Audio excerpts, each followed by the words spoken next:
welcome to another crime scene. Yeah. Whew. Bless me. I just sneezed like 5 times in a row. Hold up. Salute to everybody that came in the building. Salute to everybody that will watch this replay. I am Ash's Korner. I do this every Saturday, 5 p.m. Eastern Standard Time. Come in and rock out with your sis. I'm here. I don't bite. We can get it. All right. Let's sit and talk about this boxing every Saturday. But shalom to Shawana Ali Queen in the building first. Salute to you. Salute, salute, salute. Damn, I need some water or something. Salute to his Frank. Salute to his Frank. What is good with you? Salute, salute, salute. Salute to you. Salute to you. Salute No Smoke TV. What is good with you, sir? Appreciate you for coming by today. Salute to the corner boss. Big Mike Biggs boxing in the place to be. Man, my daughter is having a ball today. She's having super fun. She knows next Saturday is her birthday. She'll be turning 11. And she's having fun this Saturday. She's showing out. You know what I mean?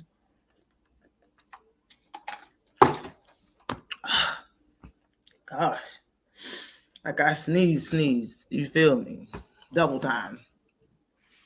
And salute to another corner boss in the place. Salute to you, TD Sports Talk, the Bronx in the building. What is good with you? Salute to you for coming through. Salute to you, young boy. Never make a hit again.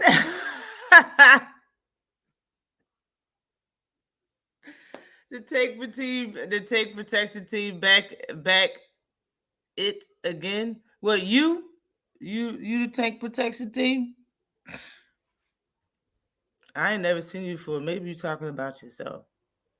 Young boy never make a hit again. That's funny as hell. The name is funny. I don't know one young boy song. Not one. You feel me? Good for her. Enjoy yourself. Right. She's having super fun, making big noise in the background, yo. Big noise. Hold up. Wait a minute. Ooh, ah. All right. I should open this a little bit. Get a little bit of light up in this joint. A little bit of light up in here. I know the zone got a fight card on right now. I think the main event, the card everybody's going to be looking for, that Hyman McGear joint is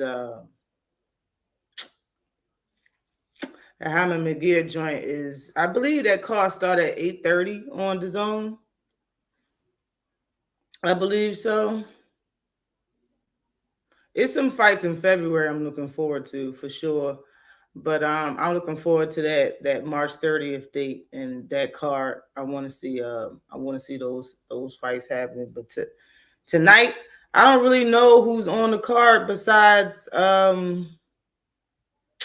what's the name? Besides the main event. Like, who else is on the undercard besides Hyman McGear and Ryder, and then who else? Who's on their card?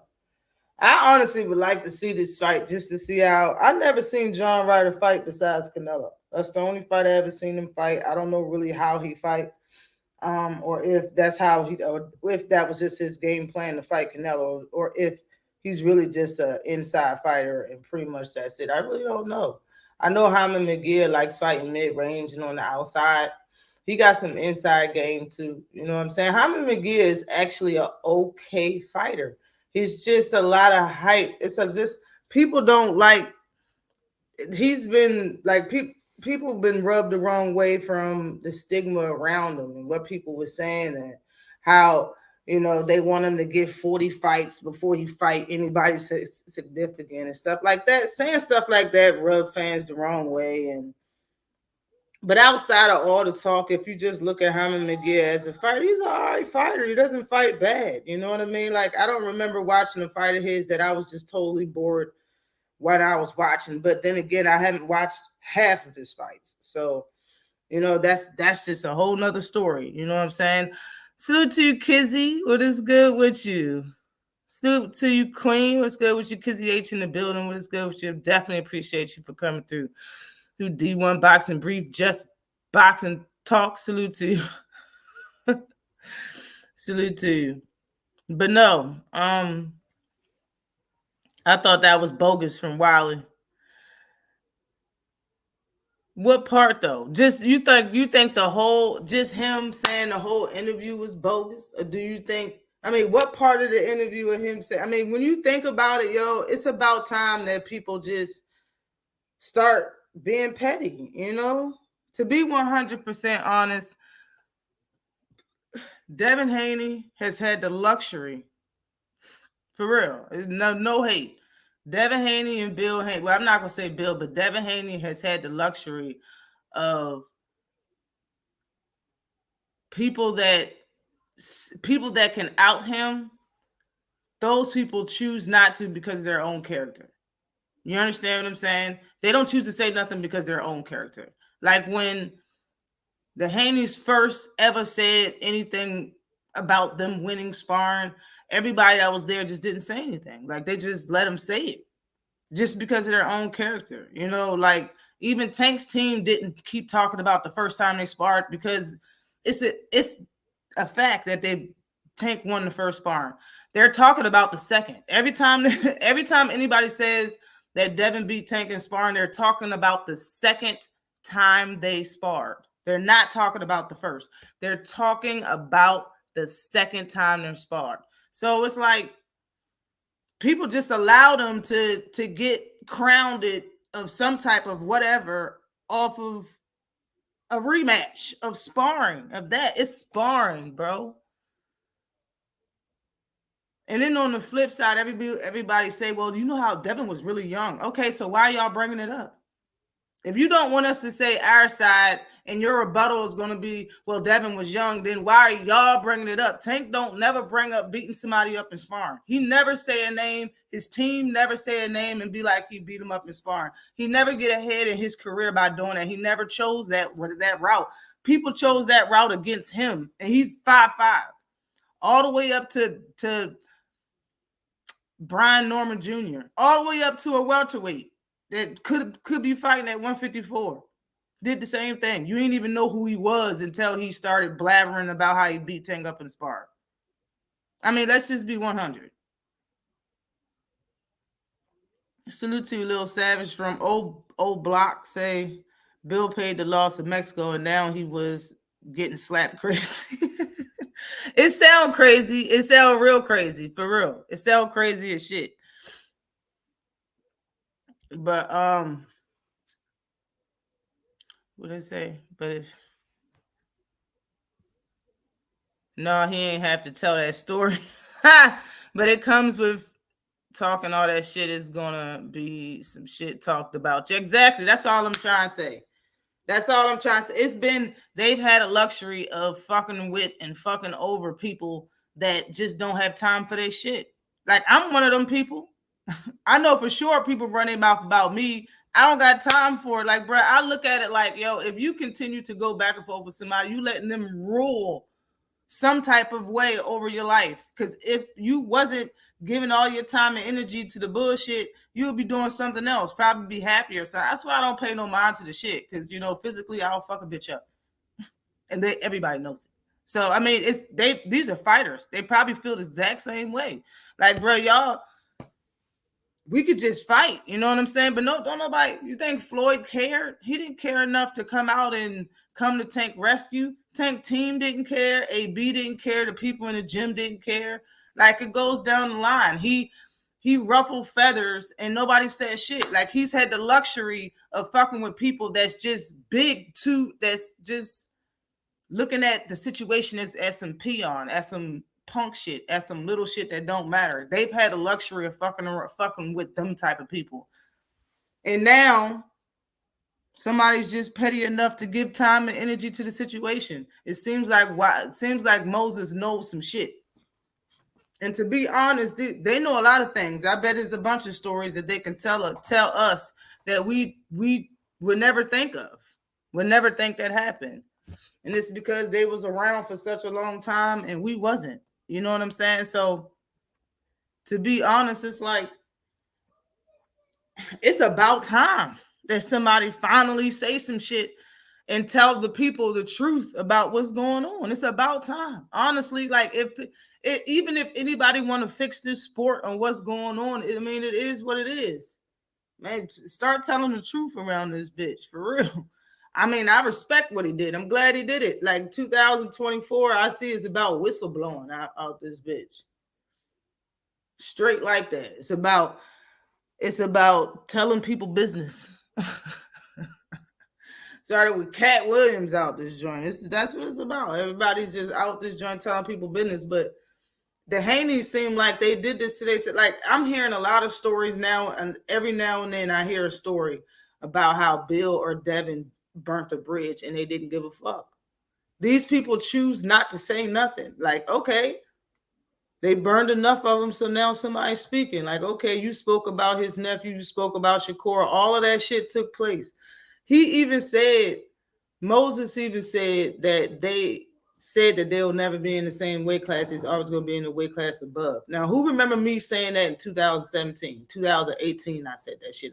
2018, I said, I don't think that Shakur's scared of Devin, but I believe that it's some type of agreement that they've had since they was friends and previously, and they probably friends now, that they are not going to be fighting anytime soon and probably never.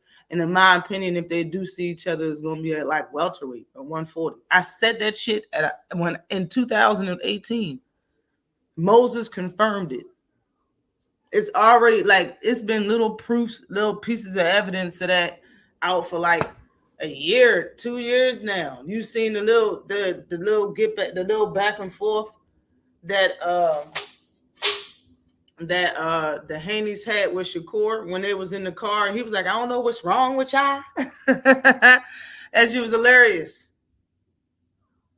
Same shit. Like, bro, I just don't think so. I just don't think it's I don't think it was anything wrong with him stating the truth about his side of the story. I mean, for real, Bill and Devin talk a damn enough. Bill talks enough. You hear me? You understand what I'm saying? They've had a luxury of people that know dirt on them to throw any type of dirt for any type of reason or to have any type of effect possible. They chose not to do it because of who they are, because of their own character. Whoever smacked Devin Haney, which they saying is Lubin, I heard him say that the dude is at 140 with him and he ain't calling out. So it must be more than one person that Devin should be called that had a run-in with Devin. Because I heard him say Lubin smacked him, and took his shoes. But also somebody else must have slapped him up too. Because he said the dude is at 140 and Lubin does not fight at 140 or 147. So why would he say that? He did say Lubin's name, yes, but it got to be another person that Moses is talking about. Everybody is just leaving it at Lubin because he said his name. But he said that he's not going to say it.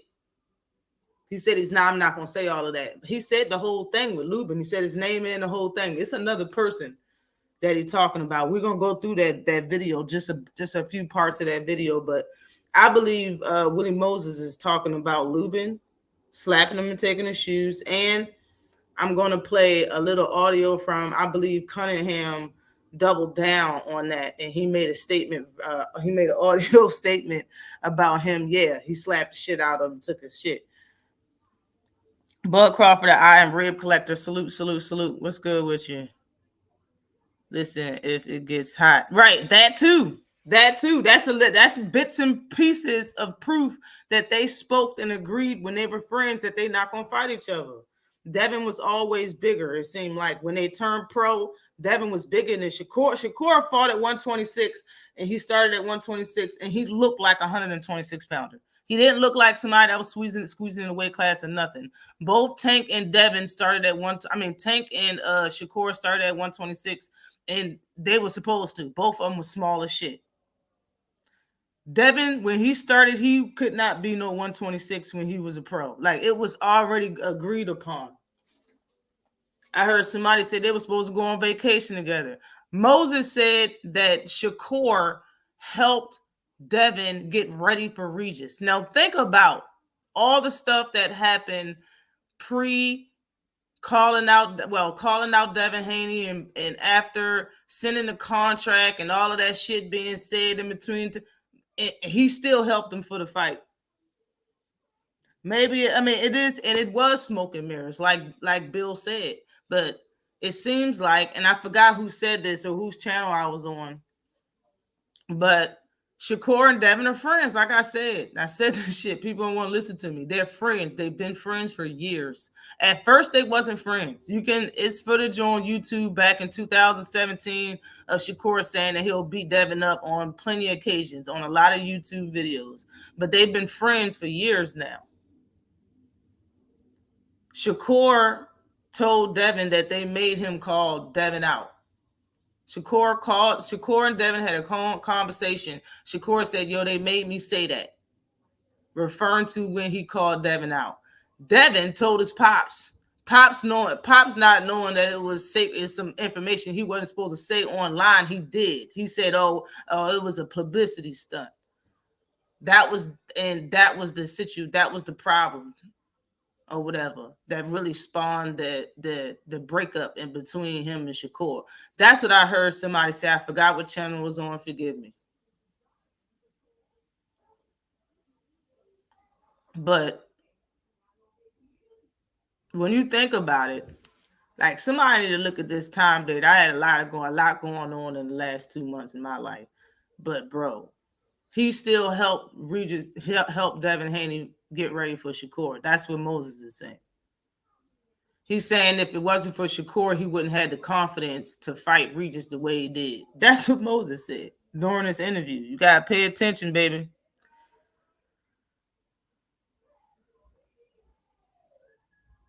What does it say? I won't believe it until Lubin says it's true. I get what you're saying, though.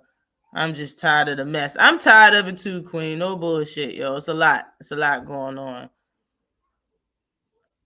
I haven't listened to it yet. You haven't listened to it yet? The interview, the video is over 3 hours long. I believe the interview from start to finish is the first 2 hours of the live.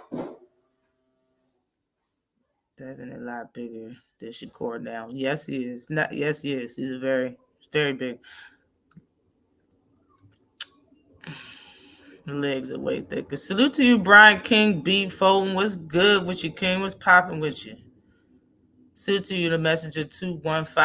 All right, listen, I'm gonna play some stuff. Play some stuff now. Excuse me.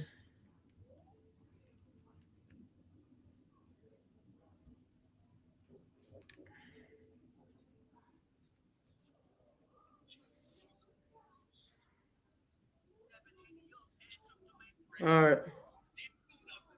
Here it is. Hold on. All right. This is Lubin's trainer. Devin Haney got the shit slapped out of him. Didn't do nothing about it. And the man who slapped him took his shoes from him. Slapped him and took his shoes, and Devin didn't even want no rest with him. That's what the Coach Cunningham is saying about the situation, yo. He made a statement and said this shit. That's what he said, yo. He got the shit slapped out of him. Didn't do nothing about it. And the man who slapped him took his shoes from him. Slapped him and took his shoes, and Devin didn't even want no rest with him. Didn't even want to retaliate. Erickson the Hammer Lubin. Now that's what I'm saying, yo. Hold on. Slapped him and took his shoes, and Devin didn't even want no rest with him. Didn't even want to retaliate. That man is Erickson the Hammer Lubin. See, that's what I'm saying. The man trainer, and nobody everybody respects Kevin Cunningham. I don't know if they will anymore, but I don't see why a bunch of grown men would come out. And this is just like the what's his name? Cat Williams shit. Cat Williams is talking about shit 15 years old and plus, 15, 20, 25 years, 30. He talking about shit old as hell. Nobody came out and talked about this shit until he did. Well, maybe small channels, but collectively, the generational, generally, a lot of people didn't know a lot of stuff that he said. But when he said it, people came out and either agreed or said their story, because what he's saying has truth to it. This is kind of the same shit. Salute to you, D, for the win. Salute. What is good with you? What's popping with you? I really would like to hear what Lubin has to say. Now, about Lubin, do y'all remember when Lubin was, I forgot who was about to fight. Maybe Jason Rosario, I'm not sure. But Lubin was sparring Edgar Berlanga. Do y'all remember that? They showed a little bit of footage on YouTube of Lubin sparring Edgar Berlanga, and he dropped Edgar Berlanga. Do y'all remember seeing that little bit of sparring footage? It's facts. They were sparring each other, and Lubin dropped Edgar Berlanga. The next time you see, and this is a lead up of his fight. Every time, the next couple times you seen Erickson Lubin with a mic or in his face or something, they were asking him about that sparring. And he said, next question. Lubin smiled and said, next question. He know he dropped him. It's his character not to say anything. It's who he is. He don't want to say nothing. That ain't nothing. It's sparring. I dropped him. Yeah. Me smacking Devin, that ain't nothing. I slap people all the time. Salute to you, D-Man Jr. That's just the way I see it. Salute. Definitely appreciate you for coming through. But that's how I see it. But you giving out that kind of karma, always popping shit, it's gonna come back the same. It has to. Yo, we don't even know all the stuff that happens behind the scene. We just know what Bill and Devin say when the camera's in front of them. And when we get to catch the video on YouTube, we don't really know. Lubin is the type on not to talk about shit like that. Everybody's seen the footage of him dropping Berlanga. That's why everybody knew about it to ask him about it. And he still said no. He didn't even say no comment. He said next question. Like they ain't even asked the question. Lubin didn't bring it up because they're not in the same weight class. He started at 135. Lubin started at 154. Lubin lost to Tank Davis in the amateurs. He didn't come out as a pro talking about it. Let's just keep it 100. That doesn't mean it didn't happen just because he didn't say nothing. These men don't got no reason to lie. So he gonna make up a story and other people just gonna be like, yeah, that's exactly what happened. Man, if he making it up, somebody gonna have something, some type of rebuttal to say. Which coach Cunningham got anything against Devin for? Why is he gotta lie and make Devin look bad if it didn't happen? That's the question that I ask people. I mean, that I ask myself when people do shit. What is there to gain? If there's nothing to gain, it might be something deeper. If not, maybe they're telling the truth. Maybe. Could be possible. Oh, shit. Oh, damn. I like a man that doesn't kiss and tell. Yo, he ain't saying nothing. Girl. There ain't much of them. There ain't no more of them. There ain't no more of them men. All of them are married. There ain't no more of them. All of them are going to tell. If she gives you some pussy, you turn on the snitch, that mean you a rat nigga. A rat ass. But what's good? Yeah. Hold on. Wait. It's against the rules to talk about sparring. I mean, if you're a respectable mug, if you respectful, you're a G, maybe. A lot of people talk about sparring and act like it ain't no problem with it. You know what I'm saying? Like a lot of people a lot of people talk about sparring the way they ain't supposed to. Like they supposed to get some type of pat on the back for that shit. Like that's why Brian Norman leave a bad taste in my mouth. Because the reason why I even know who you are is because you was bragging about sparring somebody 2 weight classes under you. And it's more than that because Tank was fighting at 130 when he sparred him. He wasn't even fighting at 135. Brian Norman Jr. has been known to fight at 154. Now, you see why? I don't like stuff. Boxing is supposed to be a warrior. Like, look at back in the day boxing, bro. Like, they wouldn't talk about sparring. They wouldn't care about beating up somebody three weight classes under them. They wouldn't care about none of it. It's the stuff that people look at as being hard and tough that turns me away from them. Like, bro, like, I don't know who told y'all that shit was gangster, bro. Like a lot of people they really pussies that know how to fight. I'm sorry. Like it just seems like y'all the mentality be pussy as hell, be weak as hell to me sometimes. Like damn. Like I just see it. At least my area was right, man. Suit to you, Omega Red. What is good with you? I hope everything is good with you. Hope you had a blessed holiday. Appreciate you for coming through. Definitely appreciate you. Everybody hit that like button. Salute to you, GD. What is good with you? Salute to you, fam. What's popping with you? Oh, what up? Salute to you, Charles Jameson. What is good with you? Salute, salute, salute. His pops did that. Yo, I'm just saying.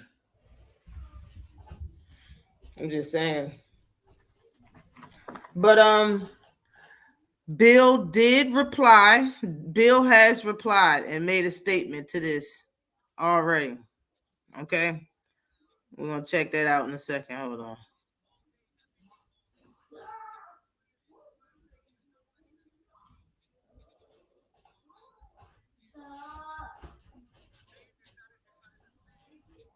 All right. Tell you about this chump named Wally Moses. OG sucker, real sucker. Something happened at the Olympic Training Center talking about somebody then got slapped. Wait a second. I didn't know that it happened at the Olympic Training Center. Did Moses say that? I didn't hear Moses say it happened at the Olympic Training Center. Maybe it did and he was listening real hard, or he know what the hell Moses is talking about. If something did happen like that, if somebody didn't get shot. In pause, didn't he bring up a situation Coach Calvin had before the situation even hit the police block? He spoke about a situation Coach Calvin had 3 days before Coach Calvin got locked up. Shit seems suspicious as fuck, but whatever. He said, I'm not the one that got slapped. When him and Coach Calvin was live, they was talking about boxing. Coach Calvin didn't want to talk to him like usual. And he said to Coach Calvin that he's not the one that got slapped. And he was like, yo, that's not how that situation. Coach Calvin said that's not how that situation went down. 3 days after that, he got locked up.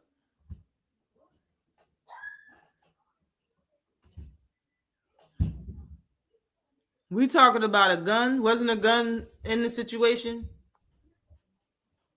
Didn't he just say something about a gun? Didn't Devin just have a gun? Let's just keep it real. Like, bro, karma does come back. Yeah, right where they did it. Yeah, so any sucker that want to claim some type of victory towards something over here, yeah, you got some work. And I damn sure don't think you're going to claim it in front of us. Blame, say everything, but let's fight. What you just saw.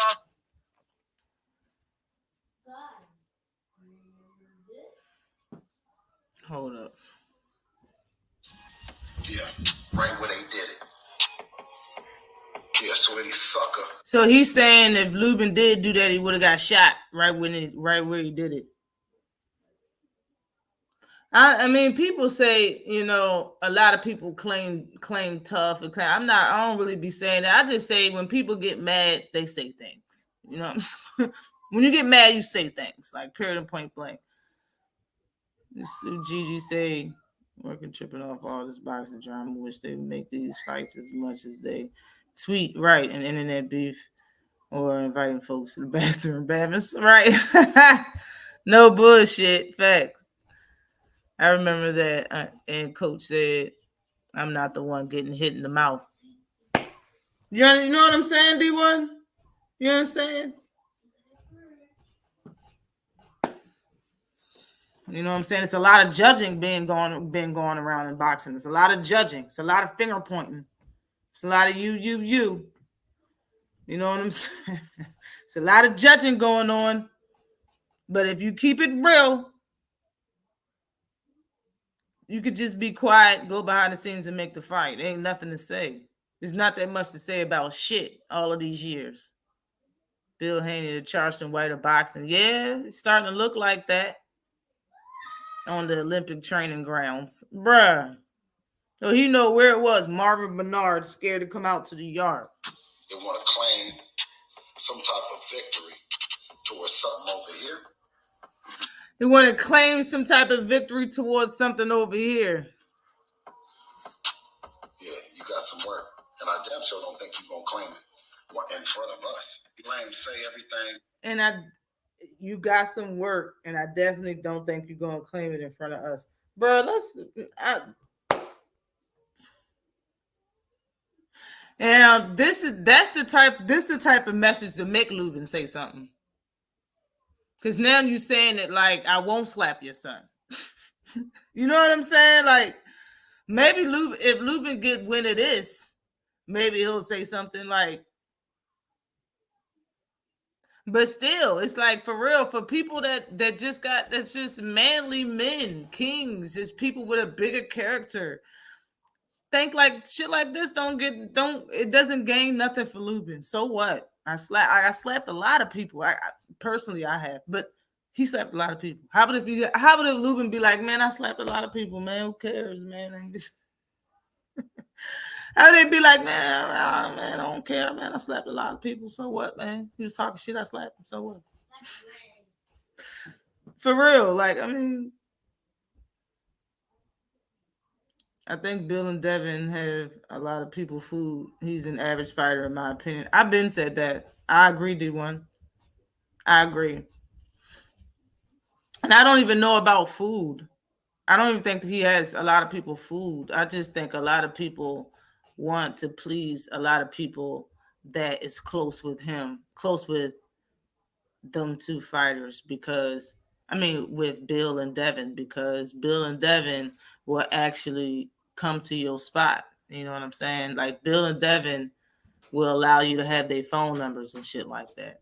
A lot of people smart that have a YouTube channel or friends with people with YouTube channels are going to back that whole situation, because it'll put money in the content creator's pocket eventually. You know, it's very smart. It makes sense to me.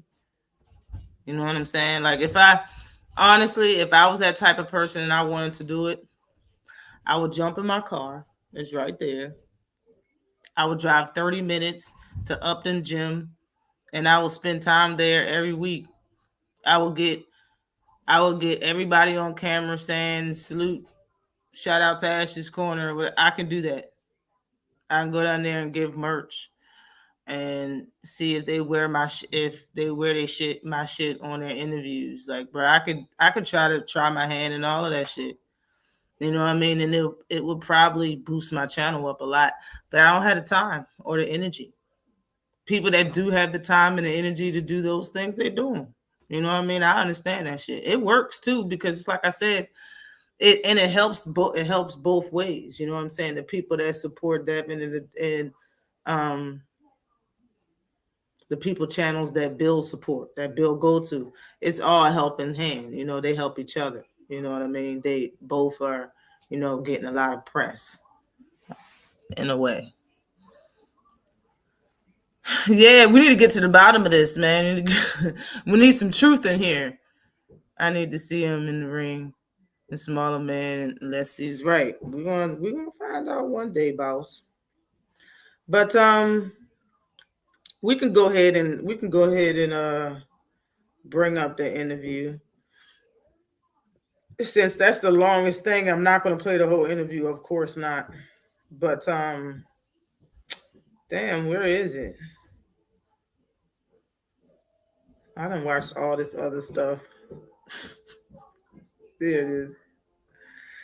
But there's a few things that I want to talk about, but I'm not gonna play this whole interview. Just a couple of spots I have time marked that I want everybody to hear clearly. Hopefully I can get that off. But salute before I play this. Salute to Mill City Boxing. The man doing his thing, he's doing it the right way. You're not pushing a bunch of propaganda and a bunch of agenda-based shit. He's just having interviews and having natural, regular conversation, and it's, you know, the interviews just turn out to be bomb. You know what I'm saying? It's always a bomb being dropped in one of his interviews. You know what I'm saying? Shout out to him. Shout out to Mill City Boxing. Salute to you, Crush. What is good with you, Unc? TWT is in the building, right? The interview was right. He did. He said a lot. We're not going to everything he said because it was way too much to talk about. But we're gonna start it at 15 minutes. How could you not like it, man? You stood in there. 15:30. Go in there and do that, not make no.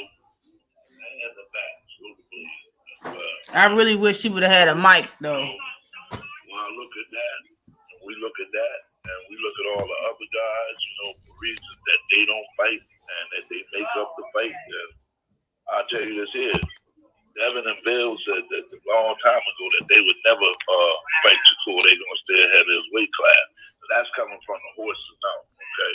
See, Bill said that they'll never fight Shakur. They're always going to stay ahead of Shakur's weight class. This ain't Shakur talking. This is Bill and Devin made it. This is why Shakur said what he said to Bill on the phone when they had that FaceTime, and he was like, yeah, I thought you said when it get too hot, we're going to move on up.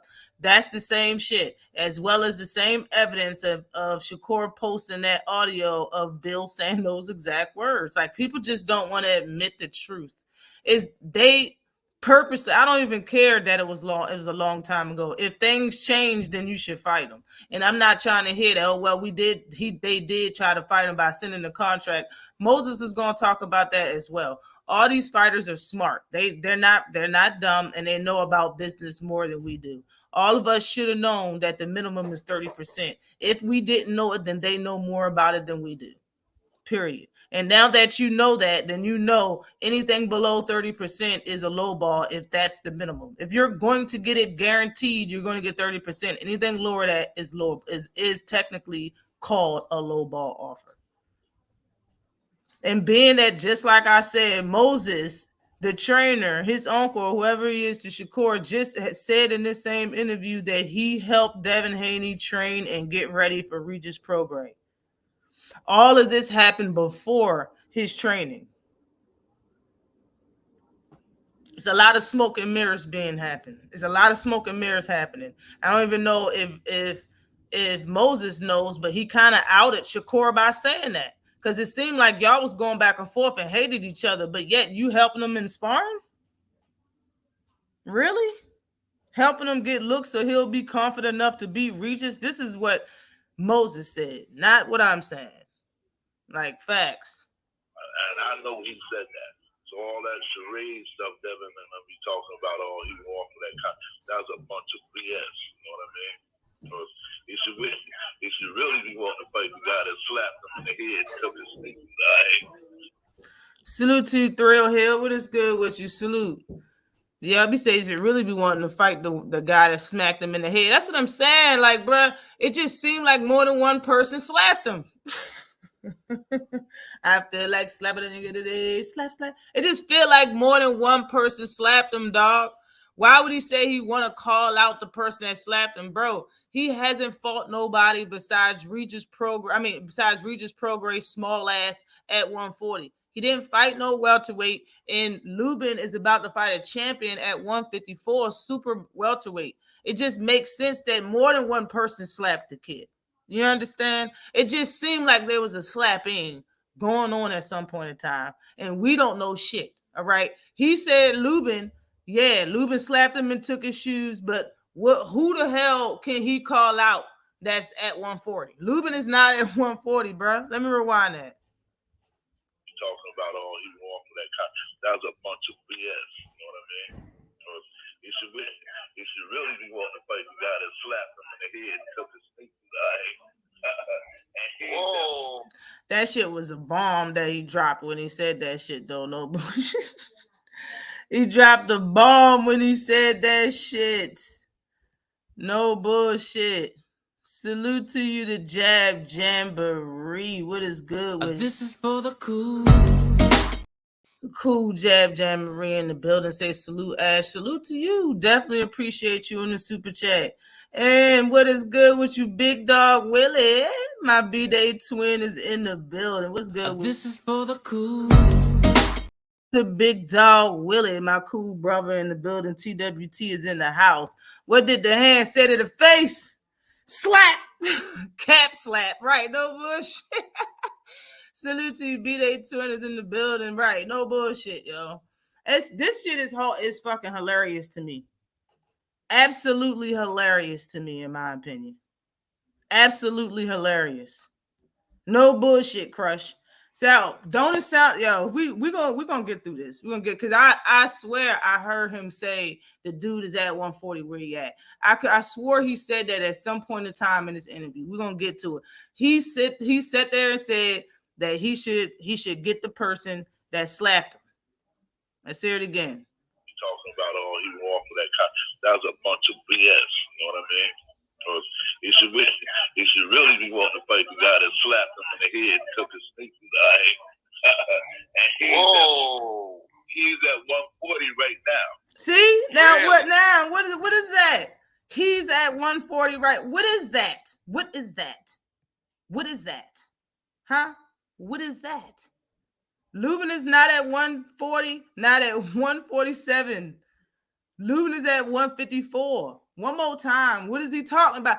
People keep talking about Lubin. Yeah, Lubin. Yeah, he said Lubin's name, but who else slapped the man? Who slapped this cat?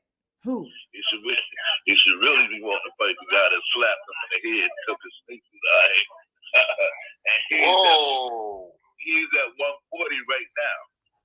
Now, who's at 140 right now? Somebody tell me. Who's at who he be, Crush? Who he be? What is good with you? Mike Biggs Boxing is in the super chat. Definitely appreciate it. This is for the cool. Salute to the corner boss in the building. What is good with you? Man, yo. Yo, I said Gary. That's what I said. That's what I said. Gary Antoine Russell. That's what I said. Gary, that's what I was thinking. Is he talking about Gary? Because honestly, Mr. Gary would probably say some shit about that, but Mr. Gary Antoine Russell is kind of reserved. Like, he probably wouldn't say no shit like that until the right time. I was thinking fucking Gary Antoine Russell's the only person at 140 that I'm thinking about. It could be a person that's not even big like that. You know what I'm saying? Oh my goodness, bro.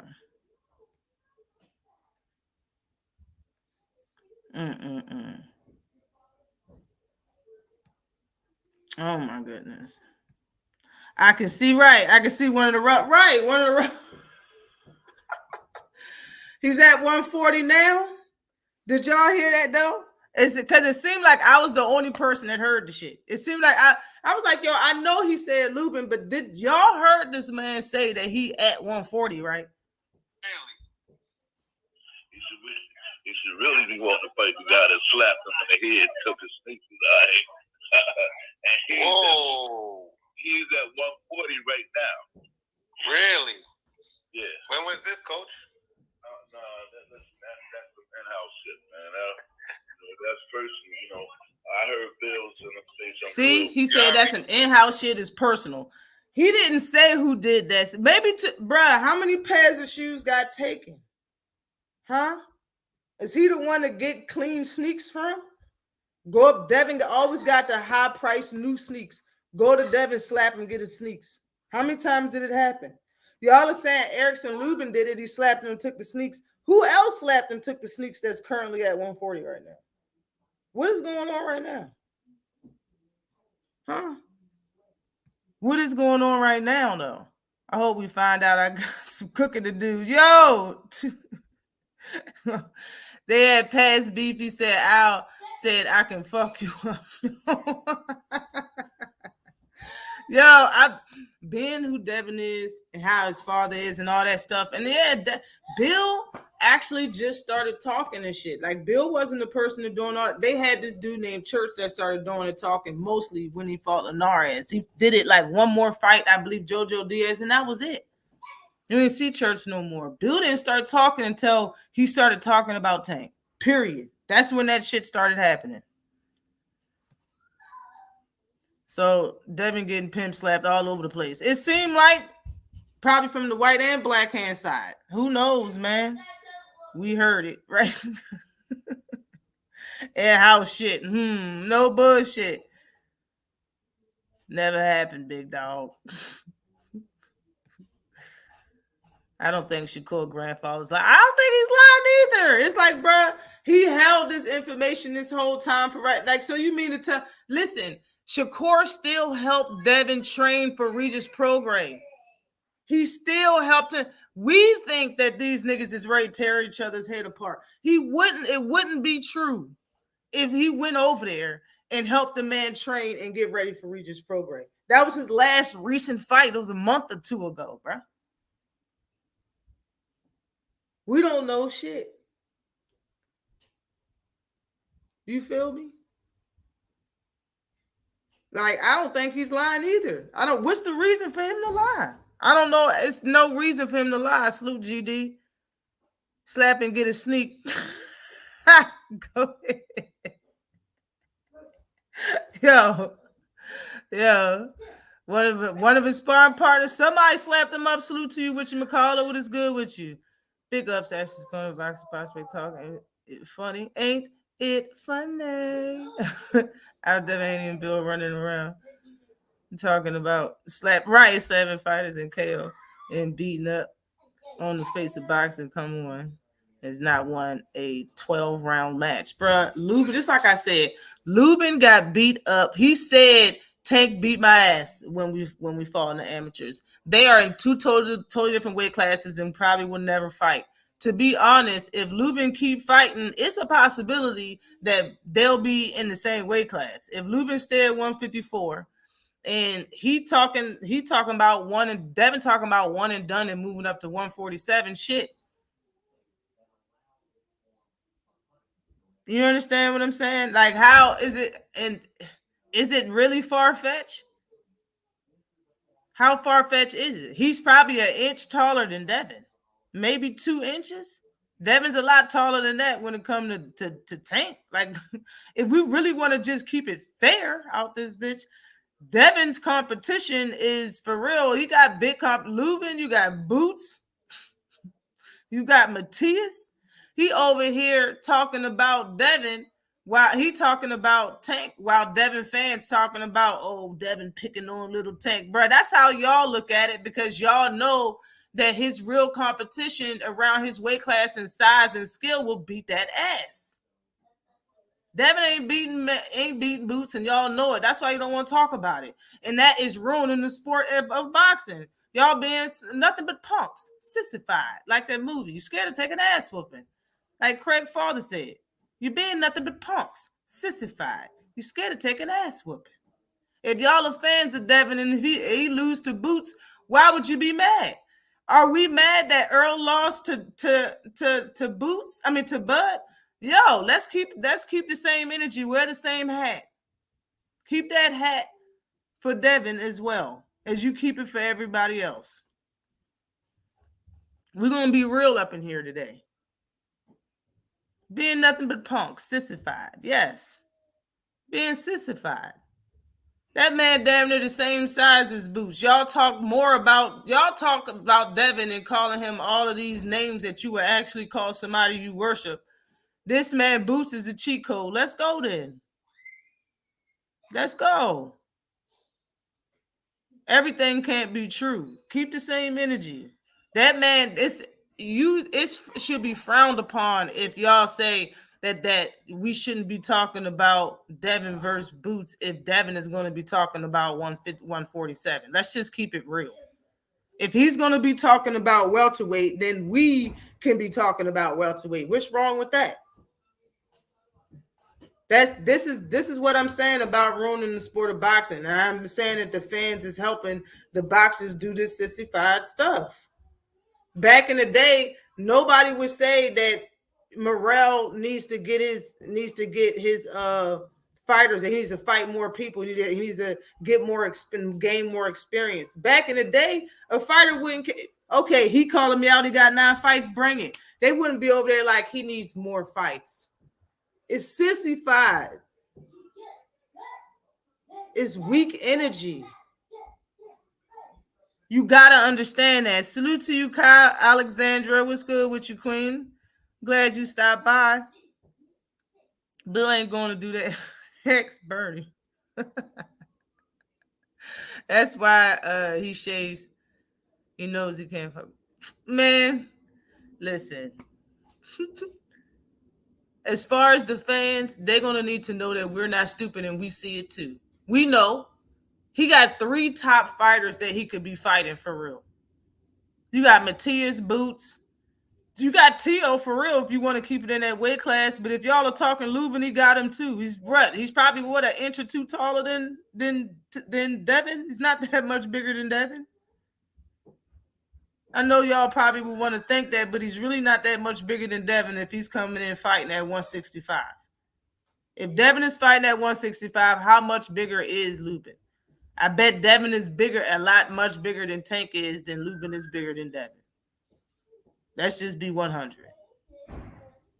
It's a lot of stuff that fans should not be allowing fighters to say. And y'all push these daggone weak, sorry, whack, sissified talking points. Oh, well, he didn't fight enough people. He got a title, and you just got your little secondary title. Jose Benavidez, you just got yours. Morrell got his 9-fight 10. It should tell you that he's doing something right. He got his title before you did. It took you more fights than that. And that's his father over there talking about, oh, well, Billy looks extra extraordinary. He did it right. He had no help. He fought a lot. He got 20 wins.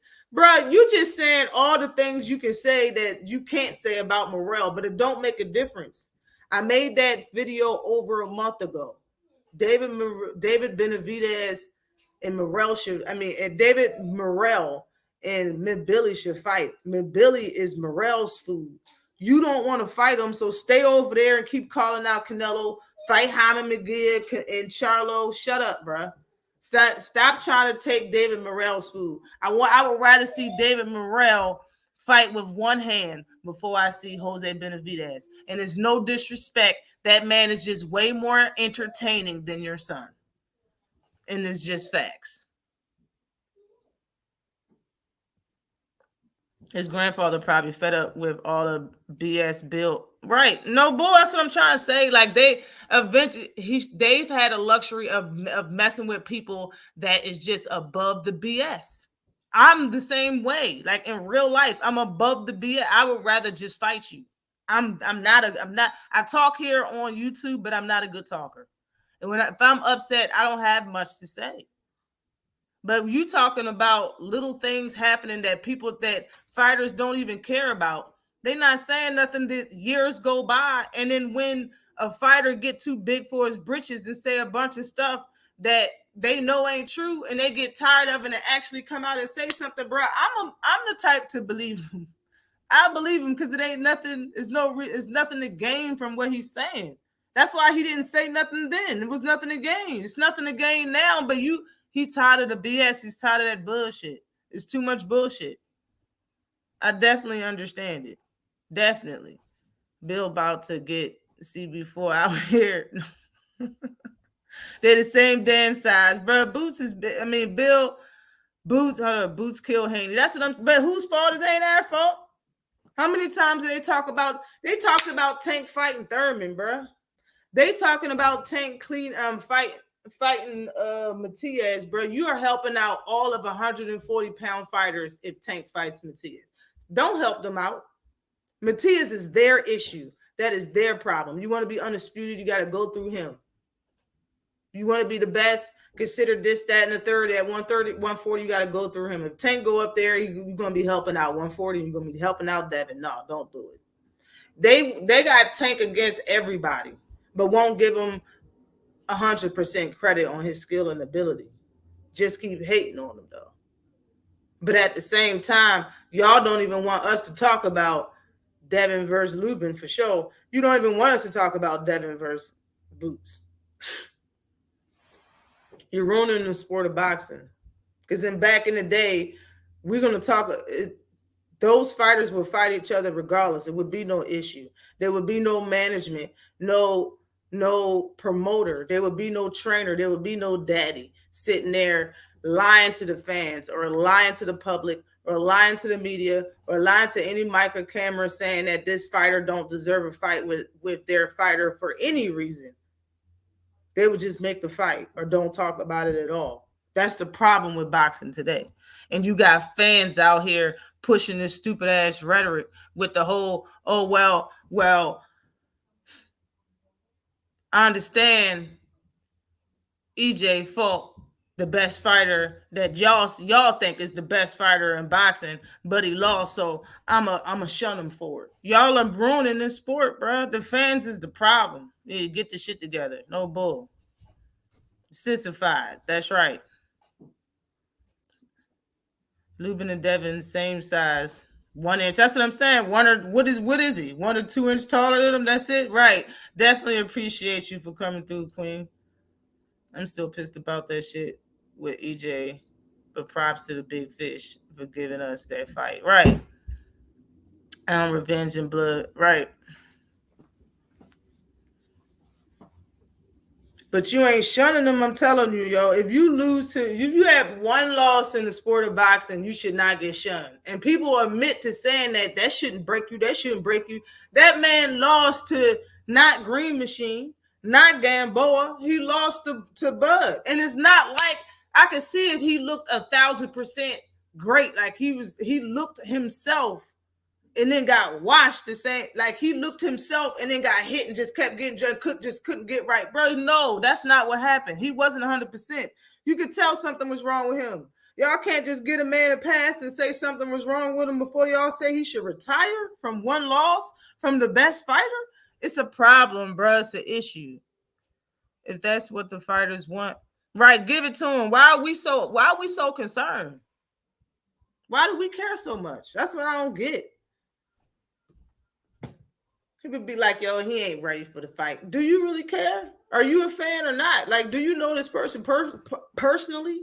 You going to be going over there wrapping up his fist in his head after you get beat? No, you're not. If you don't want to see the fight, then shut up and don't watch it. It's a lot of people that want to see it. And when it comes to Boots versus damn near everybody, it's an exciting fight. You heard, what's his name? He so get on my nerves. It's just the stuff that he be saying now be irritating. Roy Jones, bruh. Roy Jones sat there and said how entertaining the fight was going to be, but yet sitting there acting like it's okay that Bud don't want to fight him. Bruh, stop being friends and fans of the fighters to that degree. And you're a retired fighter. Stop being friends with Bud. Sit there, tell the truth, Roy. Saying, yeah, that would be a great fight. Boxing needs a fight like that. The fans need a fight like that. Boots deserve a fight like that. For real, Bud, you know for sure that Boots would beat everybody you beat. Boots would beat all of them. Bud would be really testing himself if he fought Boots. He don't want that test. Like, this is why the boxers ain't like the boxers of yesteryear. We congratulate and boost up so much weak activity. It's not funny. They take that little inch they do a little inch and they take the amount we give to us and they run all the way to the finish line and saying that they're the best. Man, screw that. You got T.O. running around here acting like he the sauce. Bro, you fought one person that was already dried up. Josh Taylor was already dry. He was not that guy no more. For at least for 2 years, he wasn't that guy. For 2 whole years. He fought and beat up one good, you beat Lomachenko. Lomachenko didn't fight for the whole 6 rounds. For the first 6 rounds, he didn't fight. And then the fight was, how do you not fight for 6 rounds? You start fighting the 7th round, and then after the fight is over, it's a close fight. Just answer that, seriously. And I said that Tio can beat Lomachenko, but seriously, the proof's in the pudding. Salute to you, 704 Joe. What is good with you? Salute, salute, salute. The other day, the Devin destroyers. What? Roberto Duran and Aaron Pryor. For what? He can't hold they damn boxers. Bruh, hold up. For what? They're like, for real, them 2 fighters always entertaining, warrior type fighters, not scared to get hit, not all about the jab, not flight of foot. They're everything Devin isn't. What is going on here? They're not cut from the same fabric as the OG for Kings at all. They not, man. It's a bad look, though. It's a bad look. Chuck Simpson is the same age as Devin. They hung out together in Vegas, not old enough to get into the club, but low-key clout chasing on Tank for being the face of boxing. Yo, Chuck Simpson and Tank's like brothers, and Chuck Simpson and Devin are very close friends. Like, for that, Tank's another one, and people don't want to admit it. Tank don't care. Tank don't care about a lot of things. I'm the same type of way. Like, me and Tay-Tay is cool. Tay-Tay is cool with people that fucking hate my guts. And she knows it, and I know it. But it still don't make no difference to me. I'm still cool with Tay-Tay. She's still cool with me. It doesn't make a difference. Like, some people can live like that and be fine. Gervonta Davis is one of them people, bro. This is why you don't see a lot of Twitter fingers and shit. You seen the Twitter fingers in the beginning, like when he was first making his mark, 2018, probably the last time you really seen him go hard on the Twitters, 19 or something like that. But man, some people, they get on with their life. Don't care about that shit. He gonna get humble soon, and I'm waiting on it. For a long time, I had a lot to say. People really didn't listen to what I said. A lot of people that came to my channel was fans of the people that I was speaking against.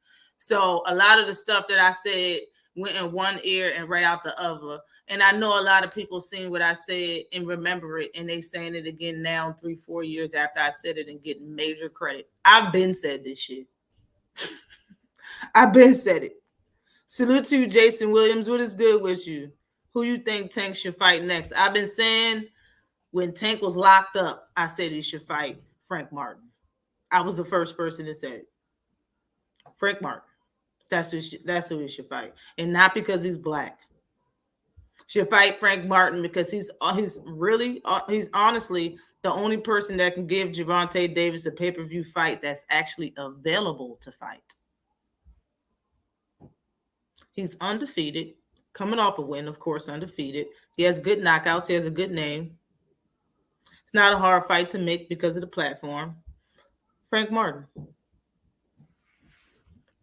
That's what I've been saying. That's what I like. I like that fight. Salute to you, Bruce Gas, Boxing, Jazz, and more. What is good with you? What is good with you, young man?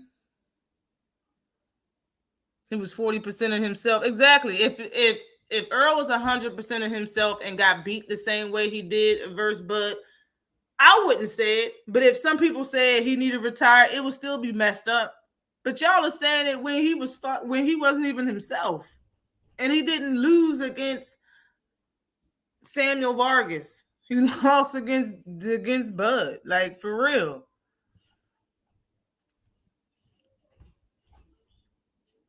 Planet 619, what is good with you? I mean, really, what the heck is ready? Able to beat a guy, competitive with a guy. I'm not sure what that Right, definitely. Definition of ready is. You heard it though, Planet 619. You heard fighters, you heard coaches, you heard trainers, you heard fans, you heard everybody say that fight don't need to happen because another fighter wasn't ready. They're not ready. They're not. It's not going to be a competitive fight. Competitive is the same word that Jose Benavidez Sr. just used. He said it's not going to be a competitive fight in between his son. In between David Benavidez and Charlo or whatever. Like, it's just, I'm just saying, like, bruh, this is boxing.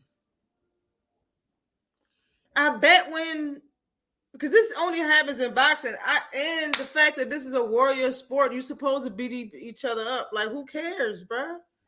And you acting like he's the one picking on the smaller fighter or something. Like, bro, he the one asking for the person that don't got as much experience as your son wants to fight. It's not the other way around. And it's not like he is ranked number 14 with nothing. The man got a belt. You can't even tell me it's not a dangerous fight. He said he won dangerous fights. I'm gonna play that little bullshit clip that Jose Benavidez Sr. said, bro. He won dangerous fights. The man actually got a body on. Well, it looked like he almost had a body on his record. Morrell put that man in a coma. He went in a coma twice. You talking about a dangerous fight? Is that really what we're doing? Salute to you, I be who I be. What is good with you? Salute, salute, salute. EJ went in there thinking he could get Bud in a phone booth. But came in with the same game plan as Ugas Garcia and was off 2 times. Right. No, but you're right. That's facts right there. Blasphemy. That's facts right there. Absolute facts. I grew up having friends that fucking hated each other. You get used to it and just mind your business in those cases. Bruh.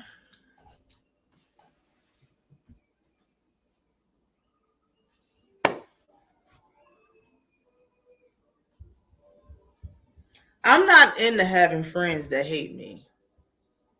You understand what I'm saying? When I get a win of somebody that's so-called a friend hating on me, I don't say anything. I don't have a conversation. I'll file that person into associate. You're no longer a friend, you're associate. I'm not going to have a conversation about it or nothing. I know everybody is grown. Everybody knows exactly what they're doing. Everybody knows what they're capable of. You feel me? Once I get that type of win, I ain't going to say nothing. We just associates now. And when I get the chance to boot you, I'm going to boot you. And I'm just going to go off my life. I don't got to talk about you. I don't got to say nothing about you, but I'm just going to go off my life. And you can go on with yours or talk about me for the rest of your life. I don't give a fuck. I'm going to go off my life, though. I'm going to be happy. You're going to see me win, but I'm going to be happy regardless. You know what I'm saying? Like, that's how I rock. I don't care. Some people just don't care. But a lot of females, I'm telling you, a lot of women will be friends, will act like they friends with somebody that they hate. Absolutely don't like, because they just want to sabotage anything that happens in their life that makes them happy or makes them more successful. They want to be there close enough in their life to sabotage it. That's what women do.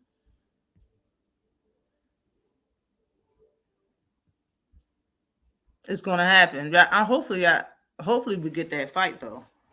Hopefully we get that fight. When I want to see the Battle of the Davids. I think that's the best fight. I made a video about David Morrell versus and Billy. Like I said, over a month ago. People are just now talking about that fight. But I think Billy should be Morrell's food. I think, man, for real, I would like to see what that division even thinks about both the Davids. Like, I would like somebody to ask me, Billy, who do you think is the worst? Who do you think is the tougher test? David Morrell or David Benavidez? I would really like to know that. But it got to be somebody that neither one of them fought. Like, you can't ask Caleb Plant because Caleb Plant already got beat by David Benavidez. I would really like to know what a fighter in that weight class think about both of them. I would really like to know that. I like Tank versus Frank. Yeah, I want to see that. I want to see that fight. I like that shit too. No justification needed. I'll buy that. Right. Frank is explosive and athletic. I hope it happens, but I'll be mad if yeah. You wouldn't be mad? That's what you said. You wouldn't be mad if that happens either. I wouldn't. I mean, the only thing about Edwin is that he's coming off a loss. I don't necessarily remember if Tank ever fought anybody coming off a loss unless it was somebody that he fought when he only had less than 10 fights or something like that. But out of the last 10, 15 fights or something like that that Tank's had, I don't believe he's ever fought nobody coming off of a loss. That's the only thing with Edwin, you know what I'm saying? Other than that, I like Edwin as a fighter, for real. I'll take it. For real, when it comes to Tank, being that I think he's the most entertaining fighter, like, I'm going to watch all his fights. I'm not going to make no video upset about his fight choosing, about who he chooses to fight. And people might, you know, call me whatever for that, but I'm a fan. I'm not in here to, you know, figure out what I don't like that fighters do. Salute to you, Anthony Jones. What's good with you? Salute to you. Hey, Tank is fighting in the UK. So what foreign fighters is he fighting next? I don't know if he's fighting in the UK, yo. To be honest, yo,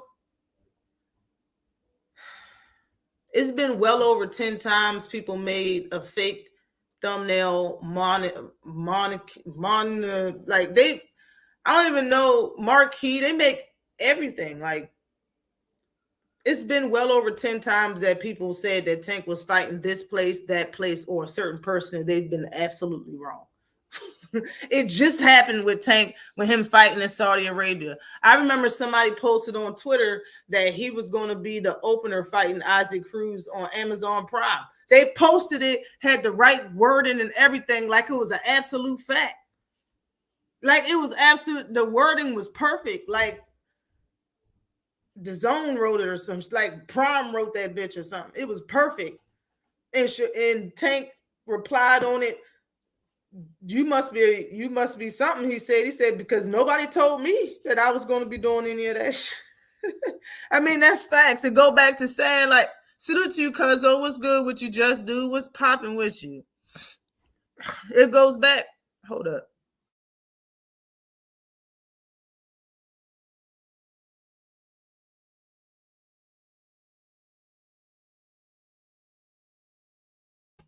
Damn, my bad.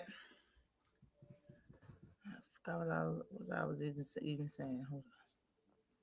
But yeah, go back to him fighting in Saudi Arabia.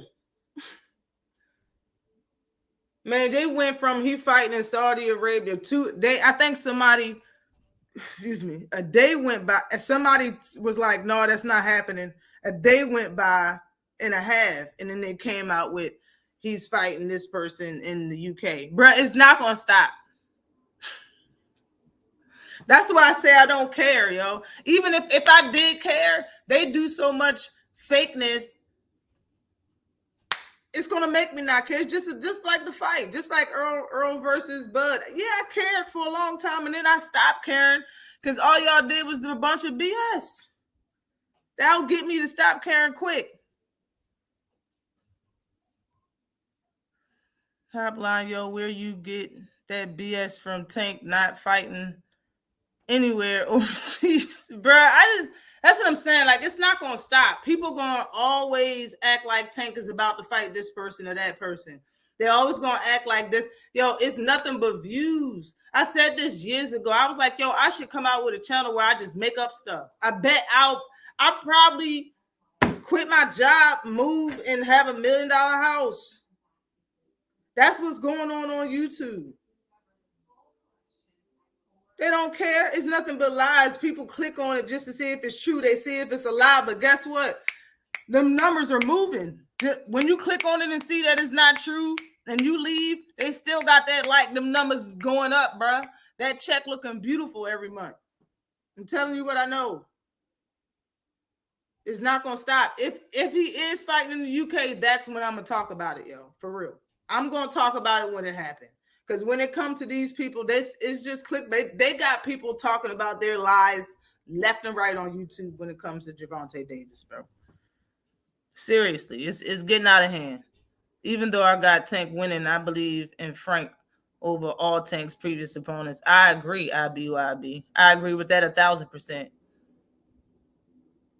It's been said, Crush. I haven't listened to the info about. Oh, okay, my bad. Salute to you, Kenneth Johnson. What is good with you? Salute to you. What is popping with ya? Definitely glad you came up in here today. Hit the like button. I ain't even associating with your ass. We just done. Exactly, like, bruh.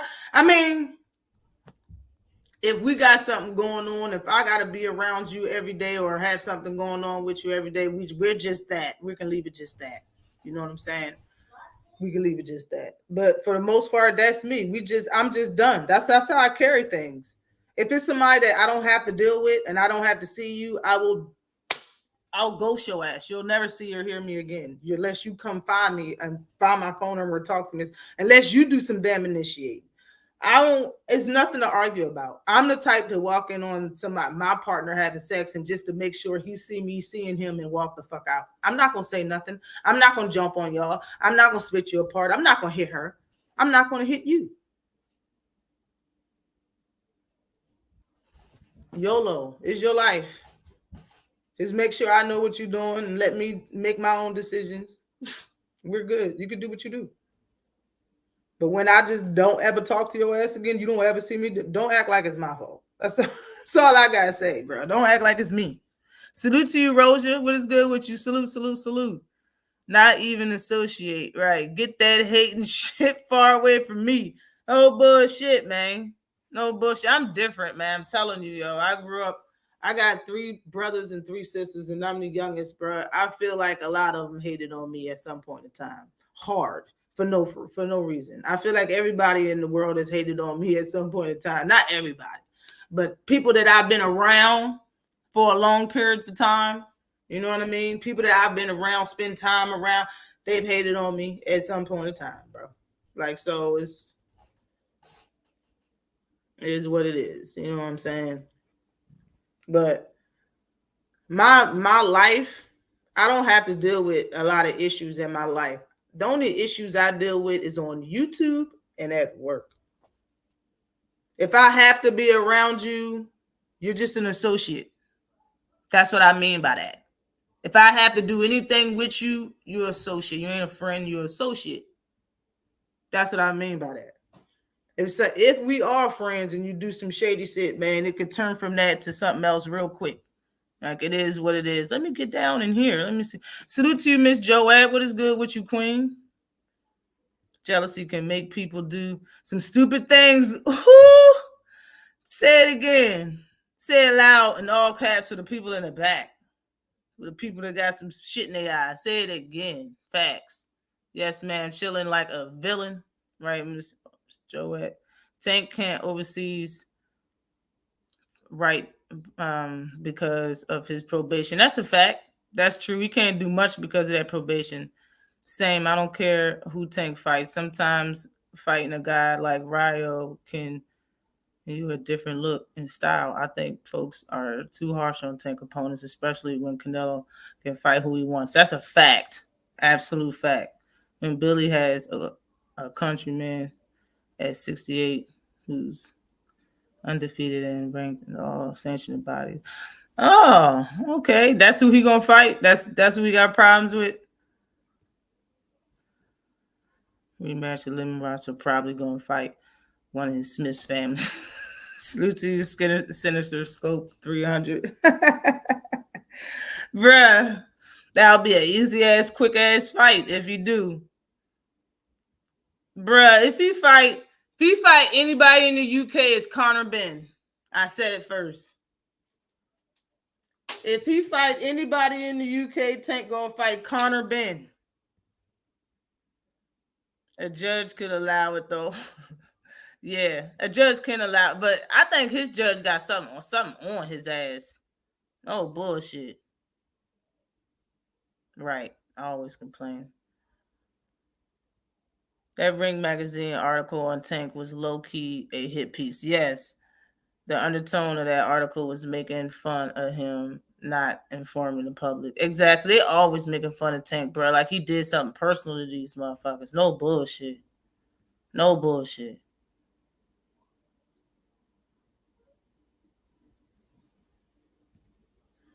Suit you just do boxing talk. What is good with you, cousin? This is for the cool. Definitely appreciate the cool cat Cuzzo up in the building. Just do boxing talk in the super chat. Definitely appreciate you. Said keep cooking Cuzzo. Smash that like button, fam. Smash the like button. You heard the man. Hold on, where am I? Nobody addresses my boo without my permission. Right? Get him. Get him. Get him. Salute to you, Teach. What is good with you? Salute. What is popping with you? Salute to you, Zach B. What's good with you? What is all the activity going on outside? I'm not nice like boss. Right. I know that feeling. That's why my circle is super small. Bruh. Oh my God. Speaking circles, I don't have any female friends. Like in life. In life, I don't have no female friends. Like I got some people that I can call associates. So I got some people I can call or whatever, but I don't have one person that I can really call and want to go on vacation with or want to go in to do anything with. I don't have no female friends, man. I can't rock. They don't fuck with me. All right. Girls don't like me. You know what I'm saying? On YouTube, the girls that approached me, it didn't end up well. I fuck with Tay Tay though, but that shit didn't end up well. If you understand what I'm saying. Yo, super small. Suit to you, Rosia. Oh, okay, yeah, I said what's up to Rosia.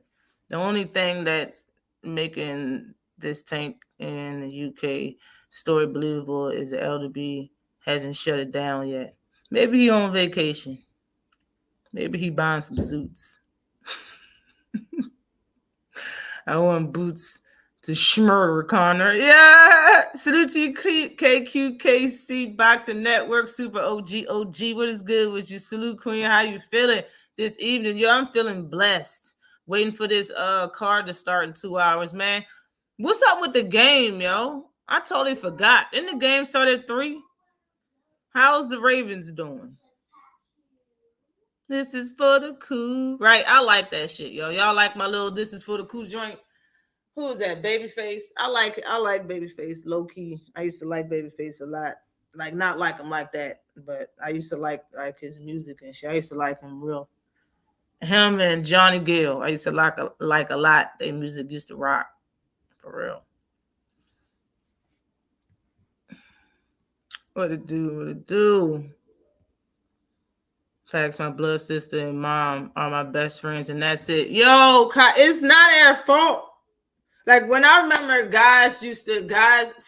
male friends of the guys that I date used to be like, yo, so you got some friends? I used to be like, no, I don't got no friends. They used to be like, yo, you a girl, you supposed to have friends. And I'd be like, yeah, I know.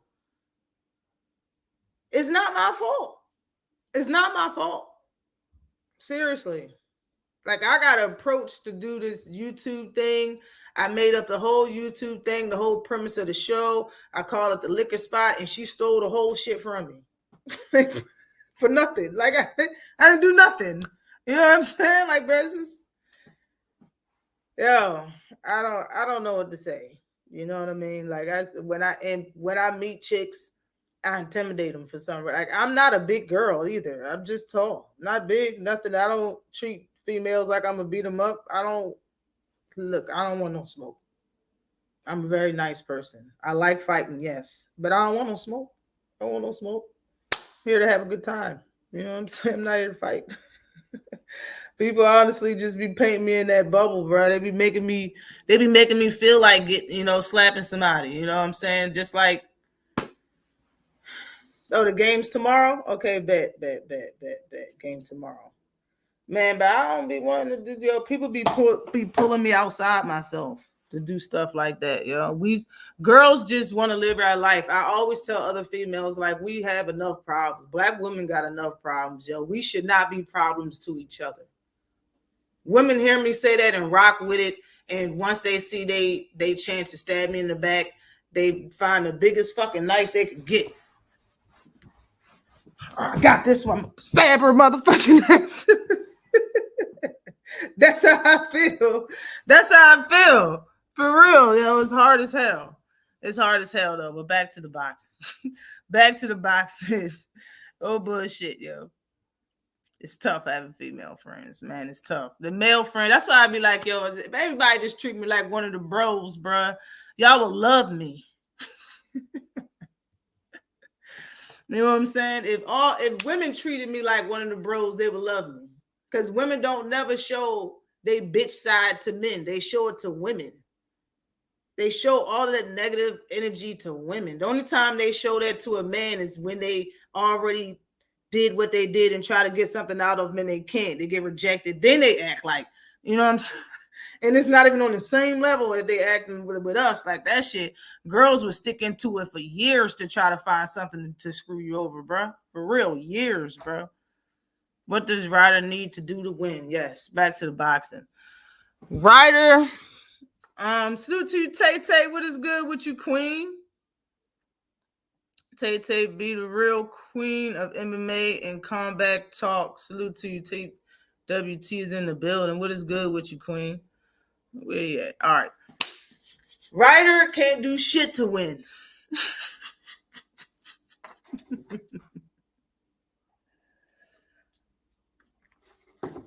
Ryder ain't winning. Ryder can't do nothing to win. I don't think, it's like I said, I haven't seen Ryder fight nobody but Canelo. If he does anything that he does in this fight, McGee is big. Like, Ryder and Canelo look like they was the same size and height. McGee is tall. He big.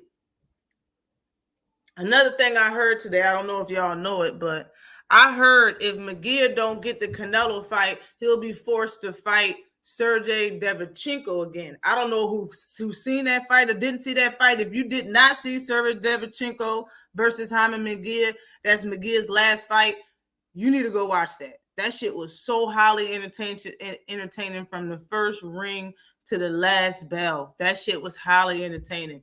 He's saying he will be forced to rematch Devchenko again. If that's the case, bruh, he said he got Devchenko winning the rematch. It was a close fight, in my opinion. I think he dropped Devchenko from a body shot in the 12th round. In my opinion, if he don't look for the body shot throughout that whole fight, that's the only way that he probably come out to stop Devchenko. He didn't stop him in the first fight. I really like Devchenko. I said in my last live that Devchenko and Gervonta Davis has the same arm reach. People don't talk about that. I don't know if people noticed it, but his reach is 67.5 inches, bruh. And he fights at 168. And that's another thing people keep talking about. Well, Manny did it, and those other people that's tank size go up and weight and fight these bigger fighters. Yeah, and all of them got 3 losses or more. Every single one of them.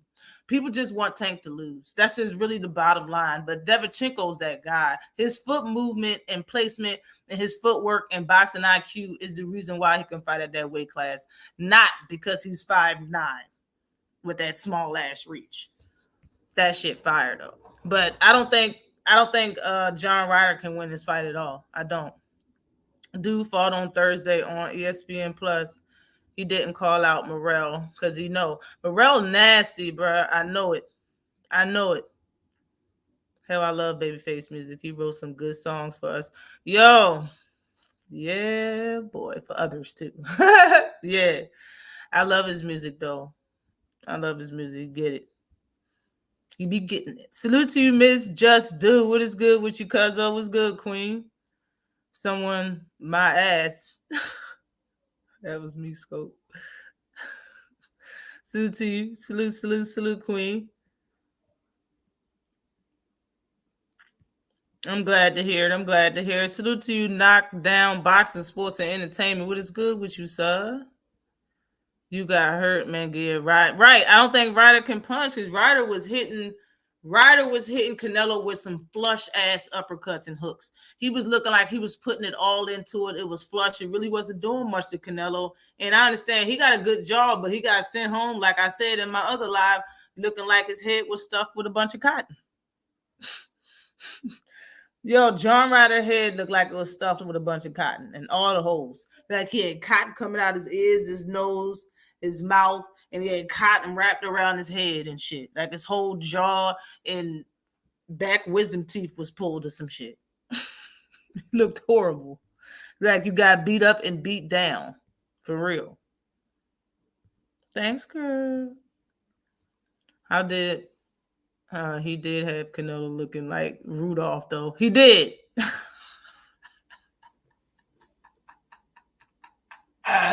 Yo, you're right. He did have Canelo looking. You did have Canelo looking some type of way.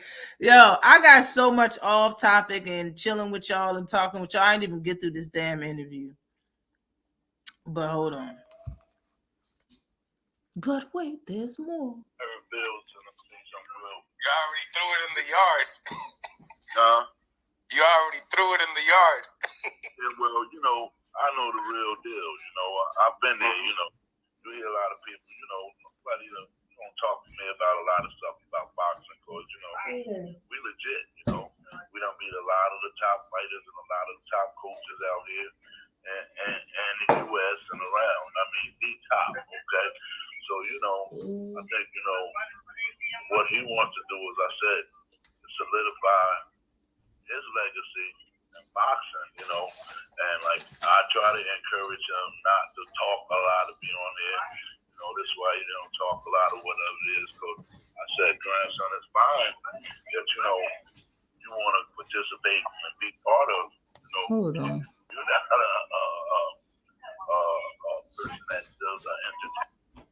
And, you know, it's not been like this. It's not just been happening, you know, in terms of Shakur not being able to get fights, you know. Right now, I have two little grandsons right now. Hold on. This kid that beat up Rolly, and he was 6-0 when he broke. My grandson was at the time when he was 17. We sparred him.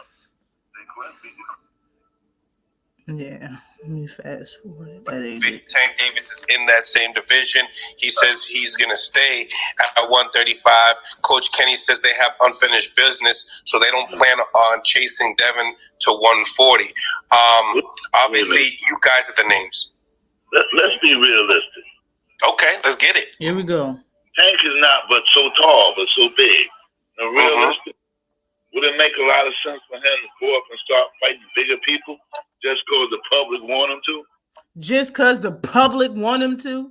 Would it make sense and be realistic for him to go all up and wait and just fight these big motherfuckers just because the public want him to? You already said. No, Tank is who he is. He's a little tank. You know what I mean? It's a little tank. And hey, I think, you know, him solidifying himself where he is and handle all his business down there. And it's time for him and Shakur to fight.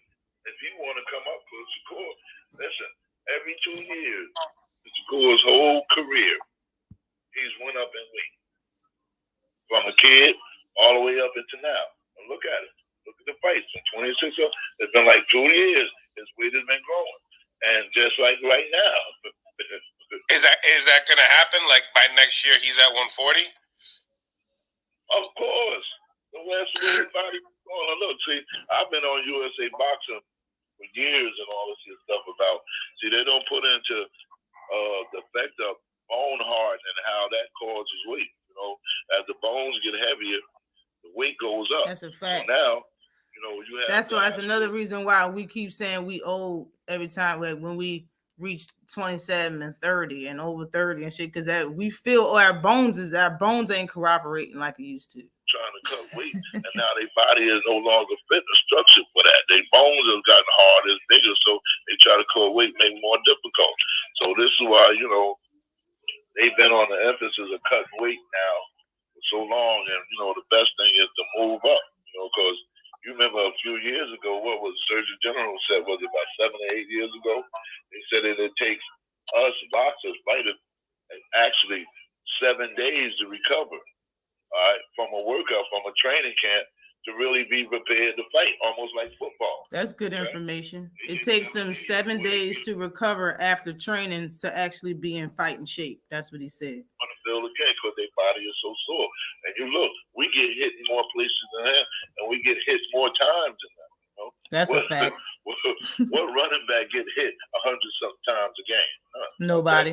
That's a fact. Knockdown boxing. So we know the effect of that on our body. So now, for him to try to go up in weight and get heavier or fight a bigger dude, I think it would affect his agility, his hand speed, and actually who he is. Yeah, it would, and he's right about that. And that is what he was saying when he fought Mario Barrios. Even though it was good enough, even though it was flashy, it was entertaining, even though he got the knockout and all of that, he got out unscathed. And even though all of that, Tank still said that he didn't feel his best.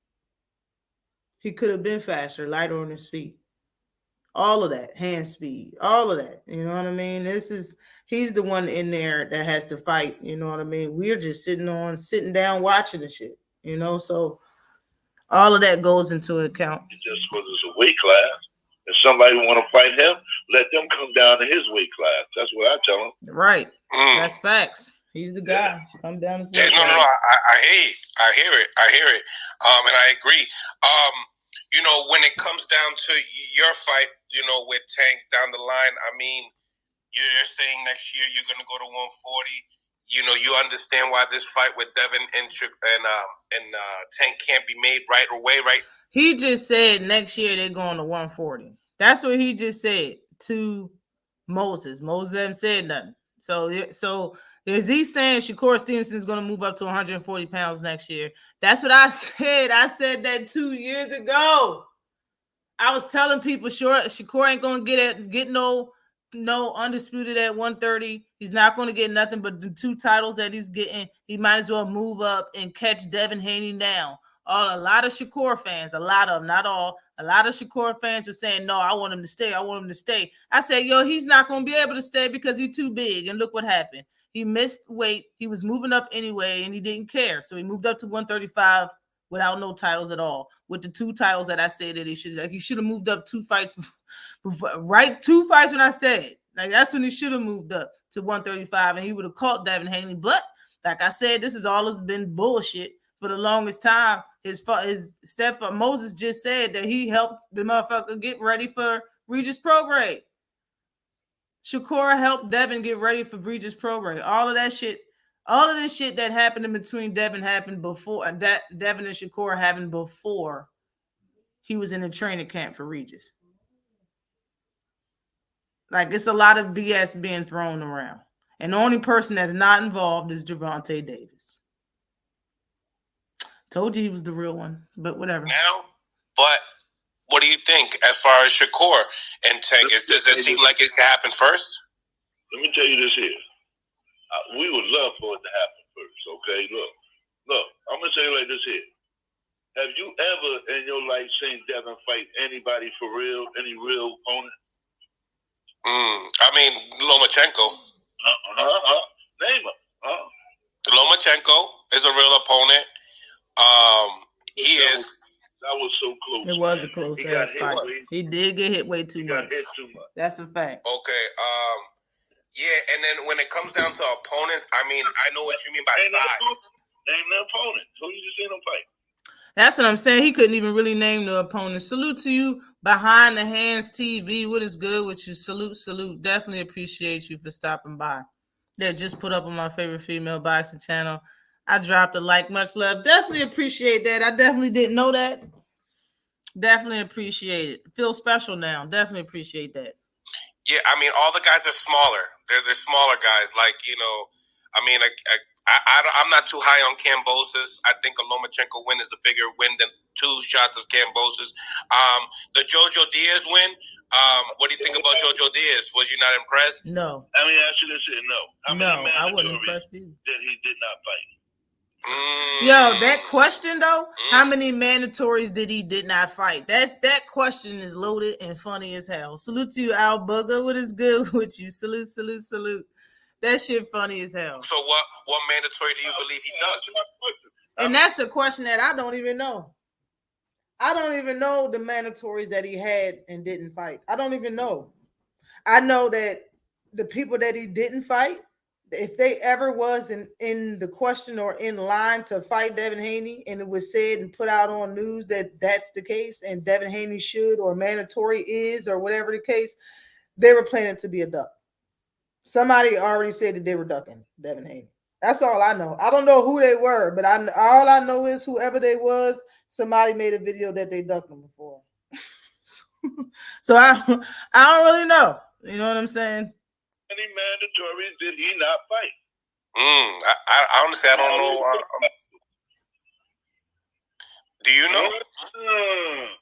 Do you know? Do your research. No, I ain't gonna give you that information. You should know it. You think it's you're gonna show how many mandatories? Answer this here. When Devin turned pro, right? Okay. How many nobodies did he fight?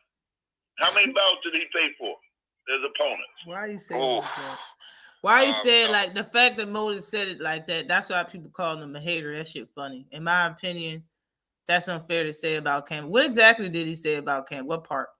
It is tough. Going to another country to fight somebody, especially that you didn't knock them down or knock them out, it's tough because you think you're gonna get robbed. You know what I mean? We've seen people get robbed for less. You know what I'm saying? So that is tough. I think he was probably just alluding to what you already know, TD Sports, is that Kambosos just ain't on Devin's level.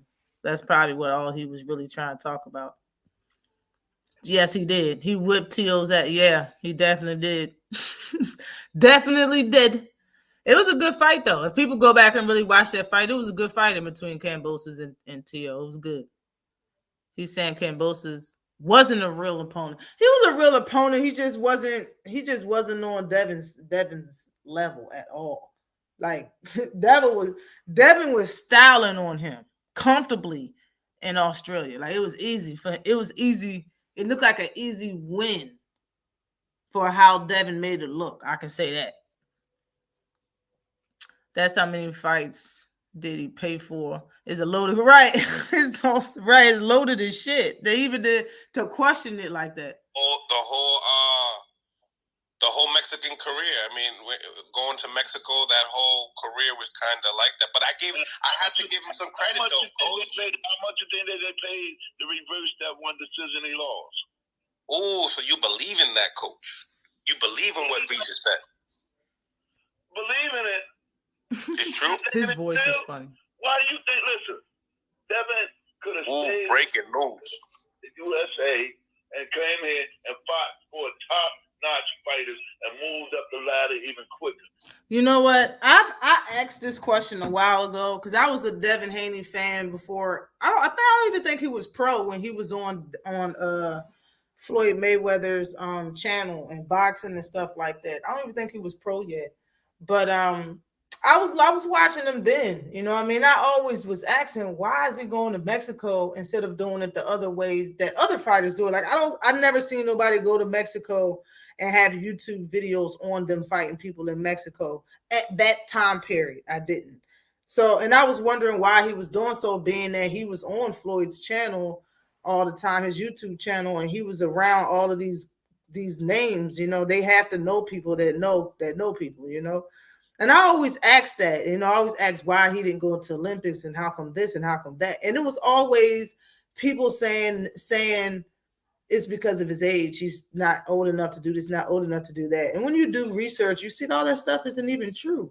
So it's like people been lying to cover up what's actually true about who he is in his career since the beginning of it. So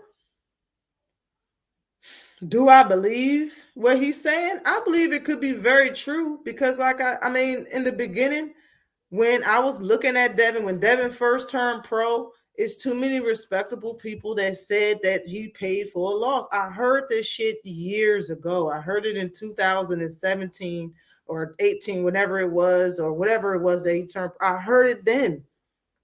I heard multiple people saying that, and they didn't make a video about it. They didn't go live about it. They didn't make a short about it. They made no big deal about it. They said it and like moved on. But I heard multiple people say that he lost in Mexico. Basically, they said he lost in Mexico. A lot of people didn't say he paid to get it overturned, but they said he lost in Mexico. And everybody knows he's an undefeated fighter, so you could just like put 2 and 2 together. But I heard it from multiple people. The fact that it's coming back up, like, man, it's just it's hard for you not to believe certain things sometimes. And right now it's hard for me not to believe that that's true. I mean, that's a lie. It's hard for me to believe that he's lying, because there's too many people that said it. And just like I said, what is there to gain? Like, I don't think that these people really hate Devin Haney like that. If you hate Devin Haney, I can see you making up lies about him. I can see that. But I don't think they hate him. I don't think they hate the man. You know what I'm saying? I just think that that's what they honestly observed. That's what they honestly heard, Let me see. Then he would have a legitimate legacy. The USA and came here and fought for top-notch fighters and moved up the ladder even quicker. Then he would have a legitimate legacy. Yeah, by fighting them fighters in the U.S. that he didn't want to fight the Olympic trials and all them others that beat their ass, okay? They had to go through those guys to move up the ladder. He would have had to, in other words, he'd have had to fight, not pay for fight. See? That's what he's saying. That's what he said. He said if he would have fought in the States and did it the hard way, basically, and got it, the way everybody else get it and climb up in the ranks, he would have had a legitimate legacy. So basically, he's saying that the man don't have a legitimate legacy. You hear me? He's saying the man don't have a legitimate legacy. All right, hold up. You hear me? All right, okay, babe. Damn it. How'd that happen? Hold up. Wait a minute. Damn it. Oh, okay, here it is. This year we're doubling. Damn it, now I need to watch the commercial. I hit the damn button. Hey, Zara. Can you not jump on that right now, please? It's gonna make too much noise. Ma'am, little girl. Move up the ladder. He would have had to, in other words, he'd have had to fight, not pay for fight. Yeah. I don't think really. That's the fact. Why you think it's done? Why you think when Devin and all of them went over there, soon as they went over there, everybody said, oh, man, it's no more. Everything's going to be 50-50 now in Mexico. Yeah. Those are them. It didn't happen at the same time? It did. Hey. I'll give you that. But how do you know that? How do you know that fight was gifted, Coach? How I know it was gifted? Yeah. It was paid for. How do you know that?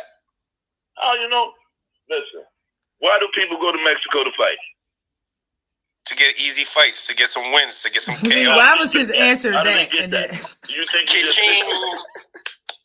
No, listen. Money. Let me tell you, listen. Let me tell you how this is going. Talk to me, G. In boxing, sanctioning bodies run boxing. Okay?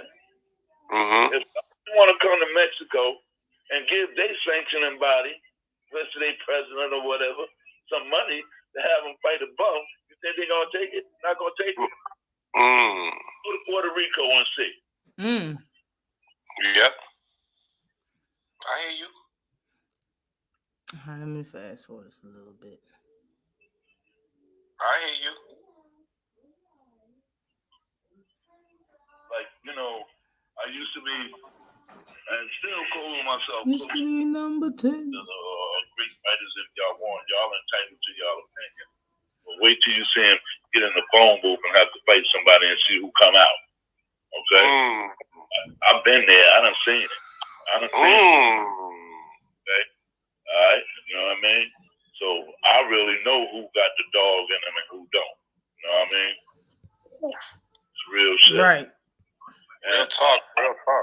I done is just as fake as they say it is. The only one I'm gonna tell you like this is, I done walked the walk with Calvin and Tank, me and Shakur. We done been and fought together.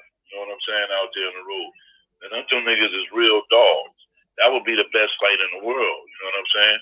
Right that time you see two great athletes. You know what I'm saying? But like I said, the longer wait, you know, there will be a side disparity because Shakur is going to grow even more. You know what I'm saying? You know, because I don't believe keep cutting weight. Now to cut weight for maybe like $50 or $60 million, that might be worth cutting weight for. Now, you know what I'm saying? Like that did. Yeah, you know what I'm saying? You know, those things are worth it then. That's when this fight is at that level. Right. Attention-seeking motherfuckers that know me, though. You know what I'm saying? That's somebody with a burner channel, though. No With it all bullshit. said and be done, just go ahead and let Tank and Score clean out the line. All right? I'm going to tell you right like this here. Devin is not going to be at 140 much longer, especially if he wanted to try to fight Hammer. All right?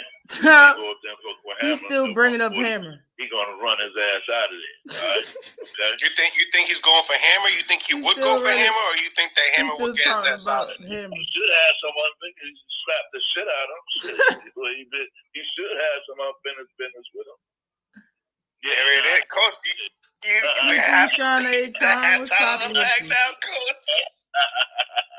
Bruh, see, that's what I'm saying. Like he said Erickson Lubin name, and he said he slapped the shit out of him. But who's at 140 that slapped Devin, bruh? Damn. Smash that like button. Yes, it's Mill City. That's one of the biggest things with me. You know what I'm saying?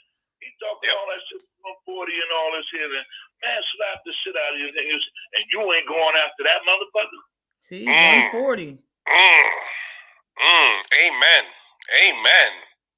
See, hold up. Let me rewind that. 140 and all this here. See, you talking about 140. Breaking news. Smash that like button.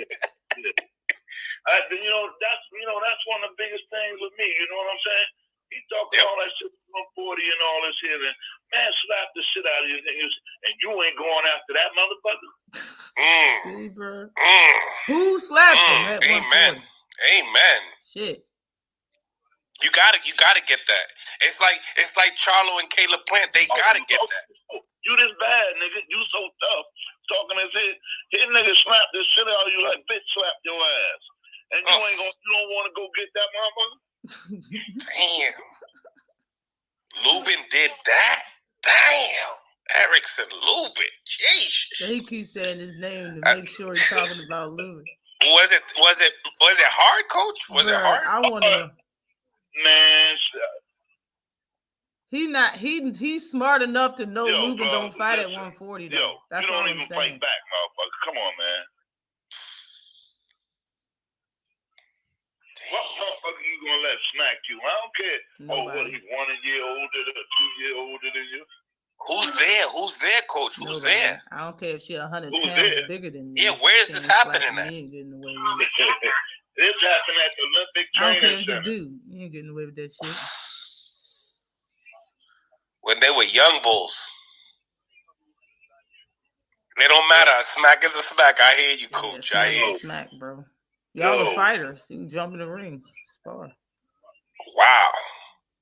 Let me give you an example. I just had some fighters, right? You know, one kid, Tyson Jones, he's about 3-4 time national champ. When the motherfucker lied, somebody stole my sneakers.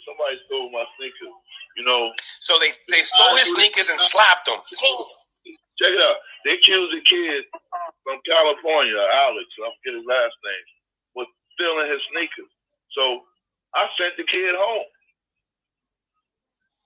Then when I found out what really happened, we had to bring the baby back to the team. That's not right. The dream. Yeah. He probably be dreaming about them damn nightmares again. Dream about them damn nightmares. Oh no! So You tell me. Look. Wow. He pulled a Selena, and I'm dreaming. You ever been bullied or anybody ever done something? They be, wait till I can't wait. I'm gonna get that dude Right, back. get his ass back. Yo, if it was Shakur and Shakur got slapped and he moved up to 140, that'd be the first motherfucker he'd be calling. That's a fact. No smoke given out this. That's funny though. This is hilarious. Working your way up the ladder, fighting ranked opponents. Skip that process. Okay? Fighting for your first world title against a defending champ. You skip that process. Keep cooking, Willie. Huh? Keep cooking. Now you done went through all these processes without the body of work, and you claim to be up here. How much will you throw yourself out there, and you know you haven't done it? Huh? Yeah, you talk about it, but don't talk about it. Be about it. Especially you going to tell somebody, offer somebody, say, I'll offer them some ludicrous shit, some bullshit that you know good and well they ain't going to accept anyway, because you know you ain't on this here level any damn way. So why would you even offer me something like that, nigga? Shakur. And having this is Shakur been bringing you up and helping you. Here it is. Listen. He even helped him with the Regis Prograis fight. No. Hey, son, yeah, even helped him with that fight. If Shakur had told Devin that what he told him, Devin wouldn't have had the confidence to fight him. See, he just said if Shakur didn't do what he did and tell him what he tell him, Devin would not have the confidence to fight Regis Prograis. That's what he just said. You feel me? Is it Richardson Hitchens? Yo, I thought for a millisecond it was Hitchens, but I was like, yo, Hitchens already had words with Devin. Devin called him like a bitch or something like that. They already went back and forth. That would have been prime time for Hitchens to say that he slapped him. So I don't think it's him, because I think Hitchens would have already said that he slapped the taste out his mouth before. I think he would have already said it, bro. No bull. That's the only reason why I don't think it's him.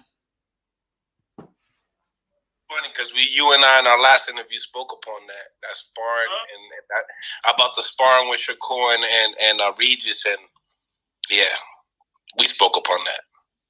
Yeah. So you know, it's not like this. You'll be surprised. The conversation probably happened is Devin said that Shakur told him how sorry Regis is in sparring. So he probably helped him in sparring, but I'm more than sure Shakur spoke verbally to Devin Haney and told Devin Haney what Regis does in the ring because they sparred each other. And he said he was ass, I guess. Boxing tank for a while, and Shakur know his style. Just that much. Not to say anything about it, it's just that. Now, in terms of the fight, I think it would be a lucrative fight. That's a fact. Shawana Ali doing. Shawana is doing some detective work right now, yo. Fit the mold, right? Gary, yo. She got her detective hat on right now. She's detecting. Yeah, I got you, Crush. I got you, You know what I mean? Like, let them bump off everybody else and then head. But the thing about he's saying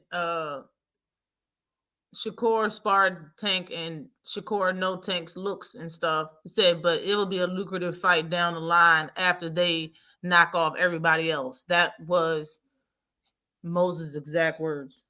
It may be more lucrative down the line if you let it fester a little bit. You know what I mean? Like, let them bump off everybody else and then head. But the thing about it is, you got to get everybody using each one other for it. I want to fight him. I want to fight him. I want to fight him. All this here. I don't want to fight. You see, you got people turning down fights with us saying they want to fight Tank. Yep. Why is that? For the money. The bag. Good point. Huh? Good point. I mean, then again, the payday for Tank. Remember back in the days, everybody wanted to fight Tyson just to get knocked out, just to get $1 million.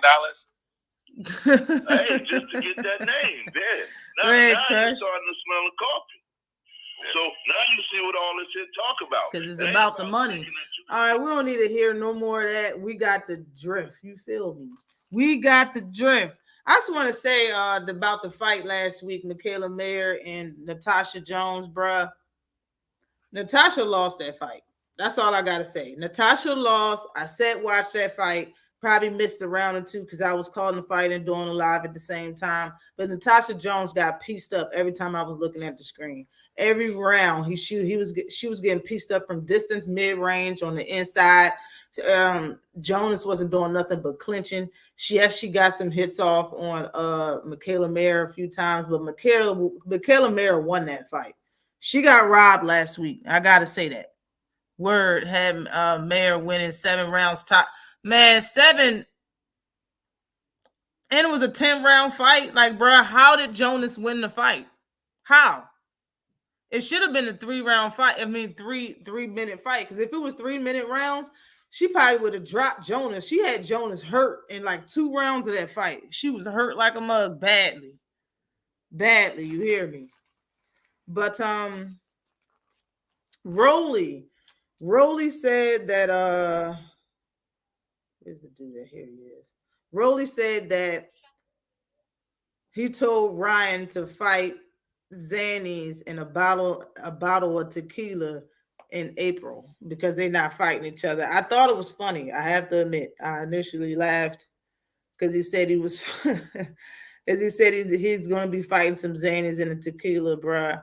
I have to say this, man. I think he's on to something. I don't think he just made it. It's possible he made that up to be funny, but he could have just said some pills and alcohol or something. He was precise by saying Xannies and tequila. You understand? Yeah, mental problems, mental health issues. I'm telling you, I'm not a pill taker. It's still hard for me to take pills like I'm a little toddler, like I'm a little kid or some shit. It's hard for me to take pills. And I'm telling you right now, the people that I know that pop pills, everybody that I know that pop pills and drink alcohol, in my opinion, got something mentally wrong with them motherfuckers. You hear what I said? Almost everybody that I know that does pills and drinks alcohol got something mentally wrong with them. They act crazy as a motherfucker, okay? Anybody that's taking Xannies and tequila got some type of mental health problem. And I've been asked this question. I said, Ryan Garcia came from not a poor family, not a bad area, not a horrible school, not getting punked and stuff. None of that. He came from a nice area, a nice family. Y'all wasn't broke or poor, nothing like. What do you have mental health issues behind what? You clearly think highly of yourself. Somebody asks you, so why do people think you undisciplined? You said, look at me, I look good. Like, bro, you clearly kiss your own ass. It's clearly that you love yourself. What type of mental problems? You're a model, for God's sakes, for Abercrombie and Fitch. Everybody around 10 years within your weight class, within your age bracket, wants you that's Caucasian or Spanish, for real, for real. What is it that's so hard about your life? You got a lot of women want you. You're a millionaire. You get spotlight. You're a fighter. What is it that's wrong with Ryan? Tequila and Xannies. That's what's wrong with Ryan. Xannies and tequila. You done mess with one of these fast ass girls and done pop the Xanny on your ass one day, and you had a great night, and you can't stop fucking with it. And then you drinking pills. You drinking and taking pills and shit. I believe Rolly knew what he's talking about. Rolly knew that something was wrong with Earl Spence before we did. That's why he went at him so viciously. Kept at calling him out and shit, real tough. He don't pick people out the hat to do that too. He's seen something, and so he said what he really believed. And he honestly, look, these fighters know a lot that we don't know. They be in the scenes. They know, they hear stuff. People, A lot of people know who Rolly is. Rolly know who a lot of people are. They probably have conversations about what happens from gym to gym all around the country, all around the United States of America. He probably know that man drinks tequila and pop Xannies. No bullshit. No bullshit. And I'm not trying to point no fingers, but I believe he's fucking correct. Mayor won that for sure. Yeah, my sister-in-law died doing that shit. Don't pop pills and drink, fam. Yeah, that shit dangerous as fuck. It's dangerous as fuck, yo. Definitely sorry to hear that, though, sis. Never pop pills. It's hard for me to take pills. Like, every time I got my menstrual and I had to take one of them big-ass 800 ibuprofens because that's what they gave me, man, it was hard as shit for me to take that motherfucker. I dreaded that shit, but I knew I had to take it because them menstrual pains is something different. Y'all don't even know. You men don't know what time it is. Ryan needs a better team. He's being taken advantage of, clearly. Yes, sir. He knows that too. His whole team is trash. Everybody. The only support this man got is his family, his mother and father, and his brother. That is it. That is the only support Ryan got, especially after his wife gave birth in the same day you posted the baby and then said that y'all are getting divorced in the same day. I don't know where Ryan's head at or what the fuck he's doing, but you need to keep all of your business off of social media, brother. That is not going to do nothing for your mentality, your mental health. It ain't going to do nothing but get worse. The more business you put on YouTube, the more business you put on social media in general. The next person you start dating, Ryan, don't even tell social media.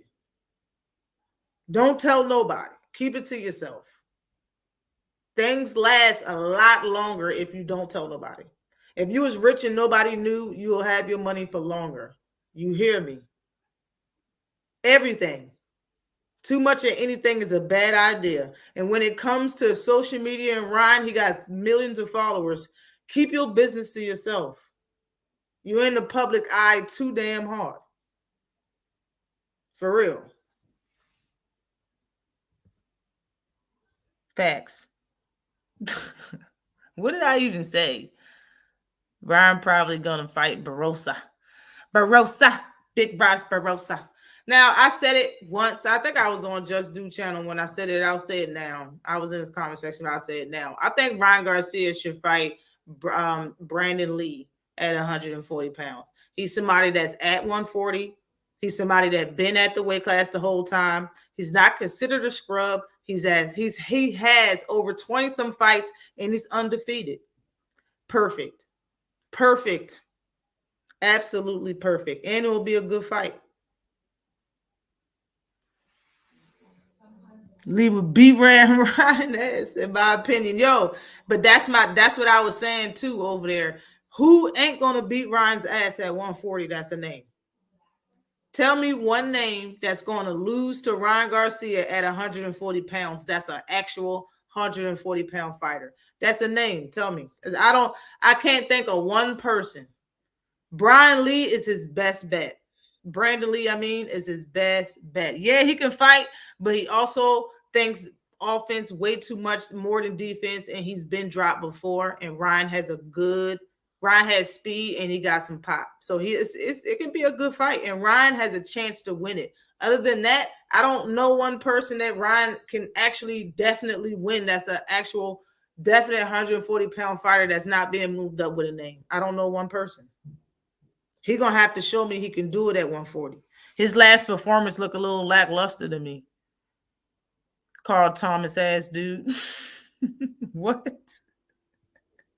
It'll be a good fight. Yeah, it definitely would. It'll definitely be a good fight for sure. All right. Wait, it's one thing that I wanted to. Where's it at? 2 minutes and 10. This Jose Benavidez, I'm gonna let you listen to what he's saying about his son, David Benavidez. They give me a list of the fighters. I said anybody, whoever, doesn't matter. Whoever wants to jump in first, let's make it happen. So that makes it easier because we're not trying to choose fighters here and there. At the end of the day, we have never choose fighters. We fight anybody. So whoever steps in and is ready to fight, and as long as they approve it, we're ready to go. Mm-hmm. That list of fighters you speak against, I'm sure your personal number one one is probably. You talking about Michelle Rivera? Is that what you're talking about? Mike and Michelle both. Transition style wise, I like that.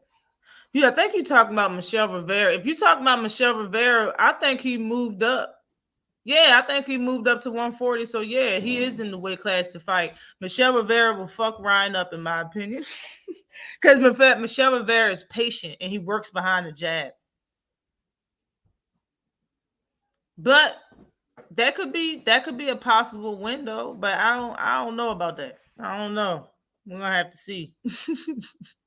Yeah, we're gonna have to see about Canelo, that. but who is the list that you guys are working off of right now? I can't tell you who the list is right now, but whoever. Oh, come on, bro. These pop-up ads. Face ads. All right. Now, but I'm sure your personal number one is probably Canelo, but who is the list that you guys are working off of right now? I can't tell you who the list is right now, but oh shit. That's what I'm talking about, Roger. All right. Roger said Big Rock Barossa. I don't know, man. I would like to see it. He can beat Barossa if he don't get if he don't swing when Barossa swing, he can beat Barossa. You fuck around and swing with him, you're gonna end up like O'Hara Davies. Kenneth Sims proved itself to me. I can't hate on him until he fights somebody worthy. When he fought what's his name? Elvis Rodriguez. I thought Rodriguez was gonna best him. I was pushing Rodriguez to be that guy at the weight class, and he came up short. In my opinion, Elvis Rodriguez trainer is Freddie Roach. He's not going to get better with that trainer, in my opinion. So I'm off of him until he, gets somebody better in his corner. But Kenneth Sims proved itself to me when he fought him. But to be honest, he probably can beat Kenneth Sims. I'm with you on that one. He can beat Kenneth Sims. Sando Martin, I'm not sure if he can beat Sando Martin. We'll see about that. Lee, like I said, I believe that'll be a good fight. Love, I've never liked Love, for real. So yeah, he could probably beat Love. I've never liked Love. Maybe Catterall and Riviere. So I can rock with Sims, Lee, and Love. Catterall too, maybe. Because Catterall just got his ass beat. So yeah, okay, he got some names, Rosia. Okay, bet. Catterall, Love, Lee, Sims. Catterall, Love, Lee, Sims, and maybe Barossa. Yeah, but Sandor Martin probably know too much. Probably, check hook, back up, check hook to death. Ryan ass.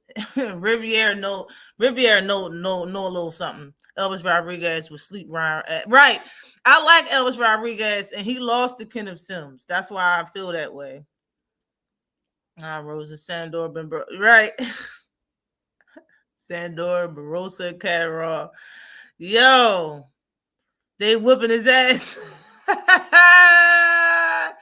Yeah, Barossa hit too hard, man. I don't know. And then Sandor got skilled. Catterall,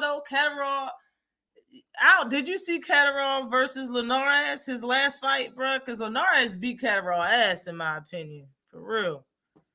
Hitchens beats Ryan too. Yeah, I think Hitchens will beat Ryan. Jermaine Ortiz. You know what? I don't think highly of. I don't know why people think highly of Jermaine Ortiz. I'm about to find out when he fight Tio, but I don't see what people are liking with Jermaine Ortiz. I mean, everybody's giving him a chance. I don't see where the chance is coming in at. It's a style matchup thing and a size issue when it came to him fighting Lomachenko. It's not that issue with him fighting Tio. I think this is an easy win for Tio. I honestly do. Yeah, he can give him boxing issues, but if Tio don't go in this bitch head hunting, it won't be any issue at all, in my opinion. So I don't really rock with Ortiz like that though. But I'm dying to see what everybody else see, for real. As Jermaine, I definitely would like that. I would like to see that too. I would like to see him fight the fight, but I just don't think it will be. I would like to see him versus Ryan though. You know what I mean? I just don't think him and Tio. I think that's an easy fight for Tio. But Ryan, we will have to see. Y'all better stop sleeping on Ryan. Riviera gonna move too much. Sandora getting robbed. Barossa will walk into something. Okay, bet. I didn't see that last one. I need to peep that. Yeah, you need to see that chick. You need to see it. You definitely need to see that shit, Queen. That was a good fight though. Getting robbed. Jermaine comes with that smoke. Right. I hope you come with the smoke. Sutu Cast Sports.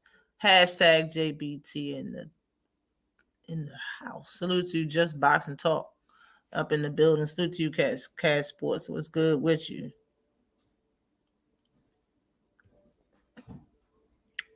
I think Jermaine is going to give Tio problems. We're gonna see. Hopefully he does though. Tio need to chill with all that talk, yo. I think he's thinking that he's looking at himself a little bit too high. I think he need to chill, bro. For real.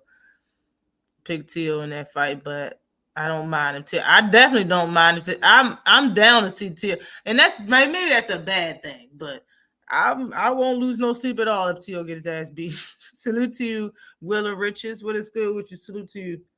Said I don't like Tio, but can't lie, dude can fight. Yeah, he can fight. Definitely, he definitely can fight. Jermaine always gives a good fight, but that's about it.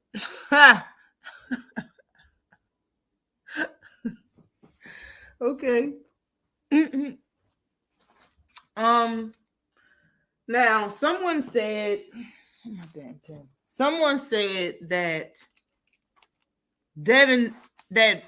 someone said that Bill offered Matias $8 million.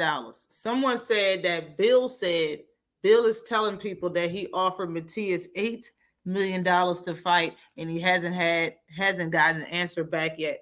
I find that to be fucking hilarious. And I find it to be hilarious because he's the one that initially came out and said that he's pricing himself out because people brought him up saying that he's the boogeyman. Bill said, I try to see how much boogie he got in him and see if we can make the fight. And it seemed like he don't want to fight because he's pricing himself out, asking for $4 million. That is what Bill said. He said that he had a conversation with a man. It later came out, found out immediately, not later, but immediately, they was like, that person has nothing to do with the team that he spoke to allegedly. So he came out and said that Matias is pricing himself out with $4 million. But then someone is saying that he's walking around telling people that he's offering double. See, this is what I don't understand. This is why I can't have conversations with a lot of people that's gullible whenever they want to be irritating. You understand what I'm saying? There's no possible way you can believe that. He's the one that said $4 million is pricing yourself out. So why would he offer 8? Why wouldn't he just offer 4? And more than that, he's not going to offer shit because his son don't even make $4 million. So why would he offer it to Matias? And in my opinion, Matias is the hardest test for Devin that he's ever fought. You're not going to, bruh. Let's just be 100. The games don't stop when it comes to the Haneys sometimes. That shit is ridiculous. Nah, fuck that. If Teal lose, I'm throwing a party. Right. I was happy as shit when he lost versus Kambosos. I can't even front. I made a video saying I was going to buy a Kambosos shirt and everything. I still can't believe Isaac Cruz can become a world champion at 140. What is Rolly doing? Rolly is...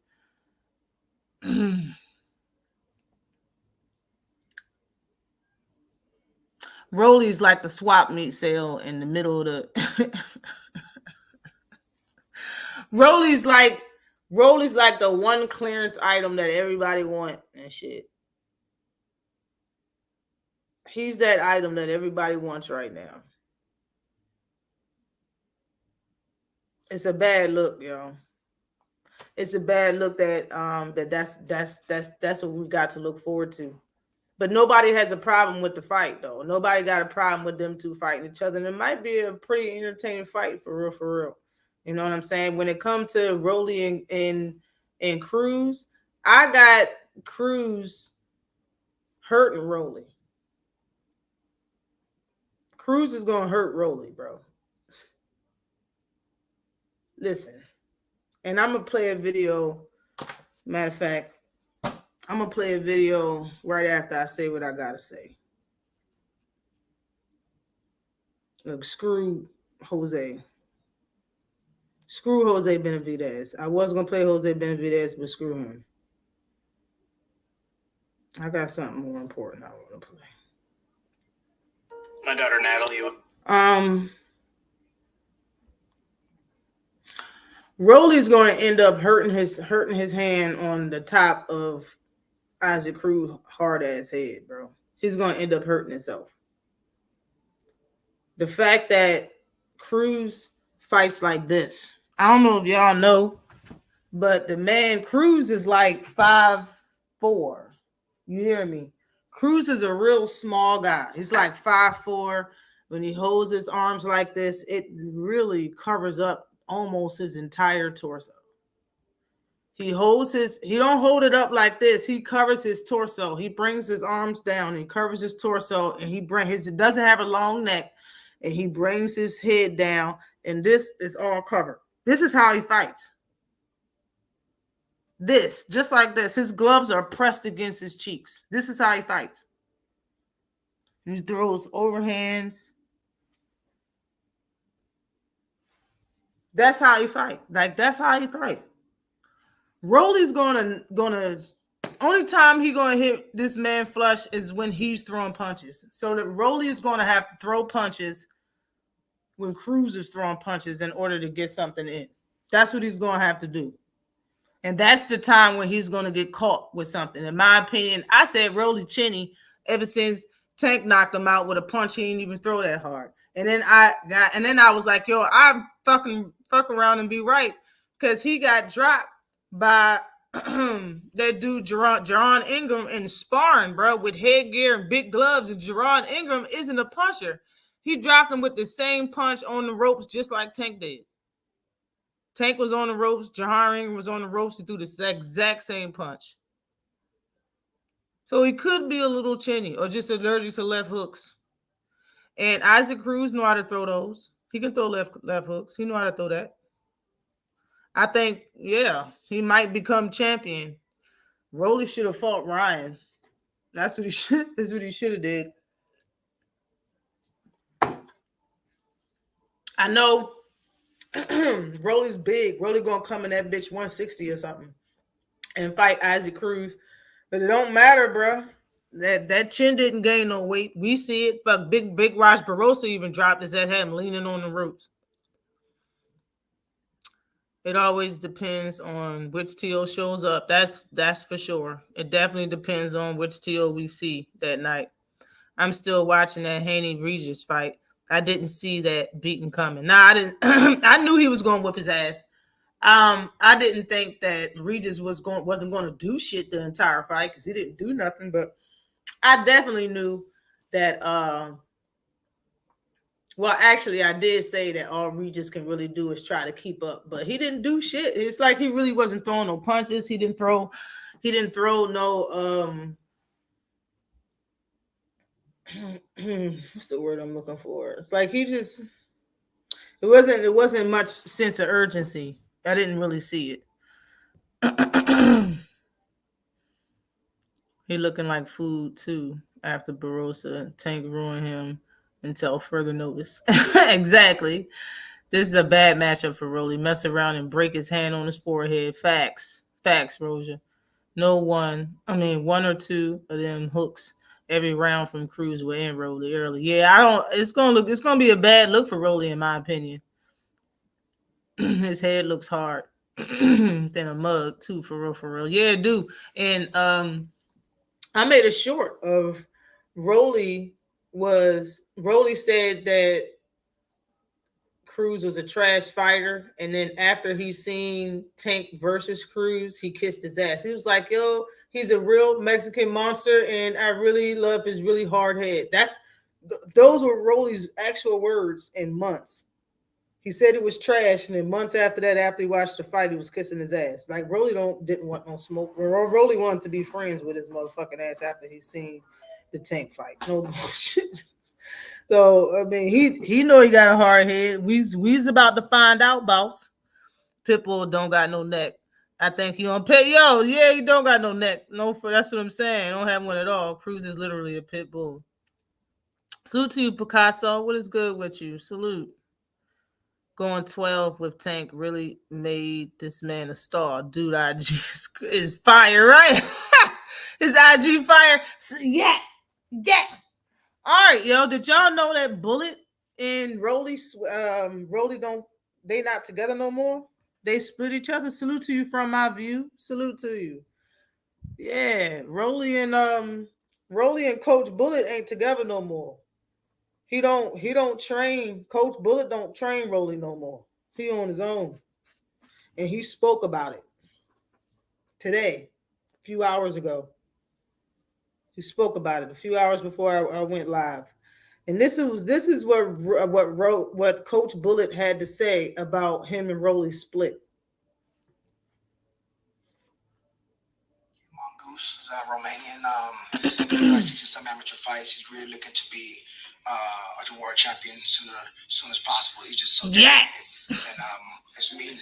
Yo, hold up though. He taught Rolly Kastreeting. He's just a talented kid. Boxing, street fighting, and karate. He taught him Kastreeting. From when I came to Vegas, there's a lot of guys that you work with. A lot of them prospects. A lot of them on the contentions of being contenders, and even training to a world championship level. Rolly Romero. What can we expect this year? With some of the big changes going on. Well, 2024 is it's the year of changes for a lot of people and for me myself. And it came before 2024 and 2023. I made a decision to really just Oh my God. Y'all ain't even let me get nowhere in the daggone video. It just started. The video just started. You already popped the ad in there? Damn. Stop dealing with certain fighters because of them not listening or them feeling like other you see it, he stopped dealing with a certain fighters. Here it is. He about to talk about why he don't coach Rolly no more. He about to let you know right now. Salute to you, Adam Hurley. Who do you have? I have Mangia. Mangia is going to stop Ryder's ass, in my opinion. To really just, stop dealing with certain fighters because of them not listening or them feeling like other people have more information for them that they need. Even though, per se, Rolly, I built him from 0-0 to a world champion. Got these people in his ear, and that's just basically what it is. I'm not even going to sugarcoat it. People get in your ear. You're a champion now. They want to be in a corner, want to be next to you. I get it. But loyalty is everything. Disloyalty is nothing. So from Rolly to Avius Griffin, I got him out of Chattanooga, Tennessee, brought him out here to the bricks, and made him a contender. Top number 13 in the world, number 13. You know what I'm saying? Conversation with him, and, he wants to go train with somebody for a month. I said, yes, hey, just go and stay. That's the first sign of disloyalty. See, he just said Rolly wanted to go with a trainer. All right, and he called it disloyal. Let me rewind that back a little bit. Nigga, he ain't no damn world champion, world cheat. Bullshit. Dan O'Hara versus Barroso wasn't for Rolly belt. Man, no, that was an eliminator. That was like an eliminator. So Barroso's supposed to have a rematch, in my opinion, or a lot of people's opinion. He's supposed to have a rematch, but I think after 2 fights, he's supposed to be the number 1 contender for that belt again for the WBA. But Rolly got this 1 fight, and I think he has another, and then Barroso will be up to fight him again. I think that's how it works. Disloyalty is nothing. So from Rolly to Avius Griffin, I got him out of Chattanooga, Tennessee, brought him out here to the bricks, and made him a contender. Top number 13 in the world, number 13. You know what I'm saying? Conversation with him, and he wants to go train with somebody for a month. I said, hey, just go and stay. That's the first sign of disloyalty. You know what I'm saying? Is when somebody tell a coach that's built them to make him to something that they want to go train with somebody for a month or something like that. That is a slap in the face. So I told him. Now, true or not true, don't a lot of fighters train with other trainers? A lot of fighters do that, right? I know Tank does it. Tank done train with Barry Hunter, I believe, or whatever that guy, the dark skinned dude name is. I think he had Kenny Porter in his last camp. You know what I mean? Well, that's just because Kenny wanted to help. But I believe a lot of fighters do that. Devin Haney done train with a bunch of mofos. Like, bro, a lot of fighters train with other trainers, and I think it's a plus. It's a good thing because, you know, two heads are always better than one. You know what I mean? For obvious reasons. Bullet sounds like a movie bad guy. Yeah, he does sound like he sounds like not the villain. He sounds like the henchman of a villain. He sounds like the lieutenant of all the henchmen. That's what he sounds like. Bullet voice knows me, bro. Right. Clear your throat, man. Pause. Right. No bullshit. Let me clear my throat. Kick rocks. You know what I'm saying? You can go as well. Then my other guy, I would have had for 3 fights, Tristan Calcruth. You know, that situation was short. I mean, no bad situation, no bad energy with that. Just poor decision making on their behalf. You know, thinking that, hey, they could get better. But I'm gonna tell thinking that the they rest get of a the better world trainer, this. better trainee. It don't get no better than this. It get no better than this. It don't, especially when you have a trainer like myself on a world class level and a teacher. I train these guys for free. Let's get it, free. Pause. I didn't know that shit. I didn't know you train the motherfuckers for free though. Bullet, damn. I don't know no trainers that train for free. That's some different shit right there. Yo, sometimes you're in the area away from you. Yeah, usually, because that's a fact. He's saying, I think he's not talking about Rolly per se. He said the guy's name that he's talking about that he brought from Tennessee or whatever. But he asked, can he train with somebody else for a month? Bruh, honestly, yo, it could be a list of reasons why they want to do that. It doesn't necessarily mean they're disrespectful to you or think your teaching is bad. Because if they did think your teaching is bad, then they're not coming back. It wouldn't be for a month. They would just leave you and go to another trainer. I think Bullet is being real big-headed.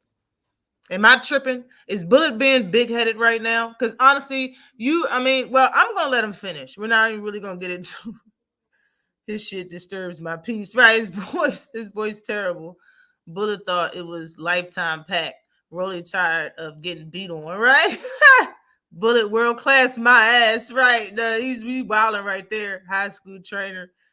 Talk about free. Yo, free is crazy though, yo. Free is crazy. You train these motherfuckers for free? That's crazy. Well, that's what you get for free. That's cold-blooded. Nobody does that. Your time is more valuable than money on a world-class level and a teacher. I train these guys for free. Let's get it. Free. Nobody does that. Your time is more valuable than money. So if I'm training for free, that means the money's second to my time. So when we do get to a certain level in our careers, now you want to switch up on the person that was there for you, that took his jacket off his back, put in the front for you to walk over a puddle of water. The person that will buy you a meal. The person that will give you a ride. Person will help you pay your bills. You understand? So I've always seen in boxing, but obviously I never thought it would happen to me. Because I give my 150% all of my heart. You know what I'm saying? I share my knowledge with these guys. I'm giving these guys a PhD, a doctorate. You know what I'm saying? A doctorate. You know what I'm saying? Now you can get to the world and become successful. If you ever watch these guys fight from here on out, they will have a lot of Bullet influence in whatever they do. But because they feel like somebody else could give them more likes and more follows and have more attention on social media, they gravitate into that shit. Isn't this shit funny? He going off, ain't he? Ain't he going off? Yes, the last right. That's the facial expressions I was making, Shawana. That's the facial expressions I was making when I first listened to it. I was like, this motherfucker, they get God's gift out the street. Yo, he was going, wasn't he? He was going, yo. He said, I take it off and put it over a puddle of water. I share my knowledge with these guys. I'm giving these guys a PhD, a doctorate. You know what I'm saying? A doctorate. You know what I'm saying? Now you can get to the world and become successful. You Kamar, step and raise what he's doing with you. Salute. Bullet still thank him and Rolly at the rec center. Nigga, it's business. Oh, nigga, write a book, bro. Write a book, bro. I'm playing the world's smallest violin face ass right here. I wish I could show you his face.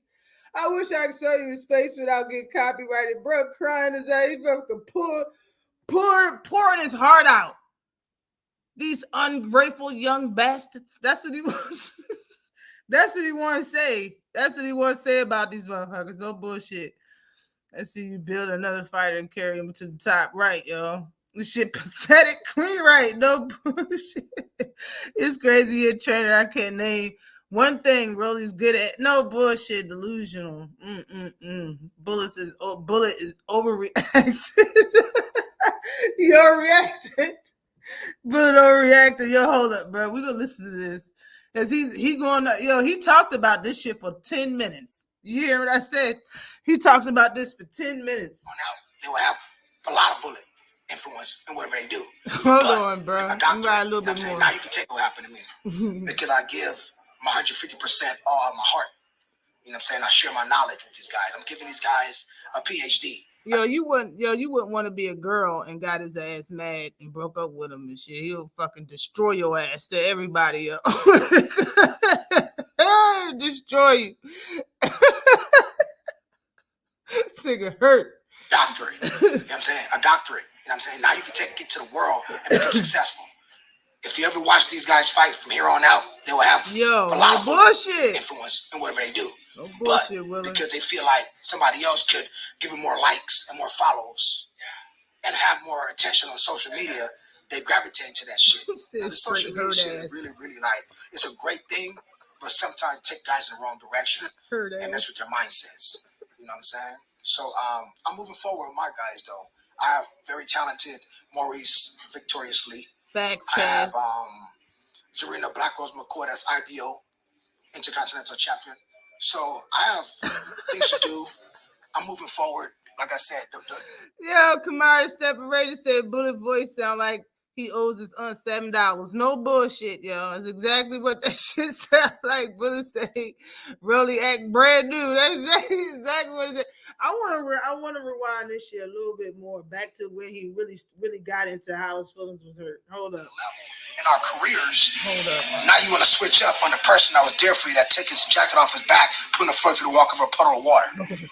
The person that will buy you a meal. The person that will give you a ride. The person that will help you pay your bills. You understand? So I've always seen in boxing, but honestly, I never thought it would happen to me because I give my 150% all of my heart. You know what I'm saying? I share my knowledge with these guys. I'm giving these guys a PhD, a doctorate. You know what I'm saying? A doctorate. You know what I'm saying? Now you can get to the world and become successful.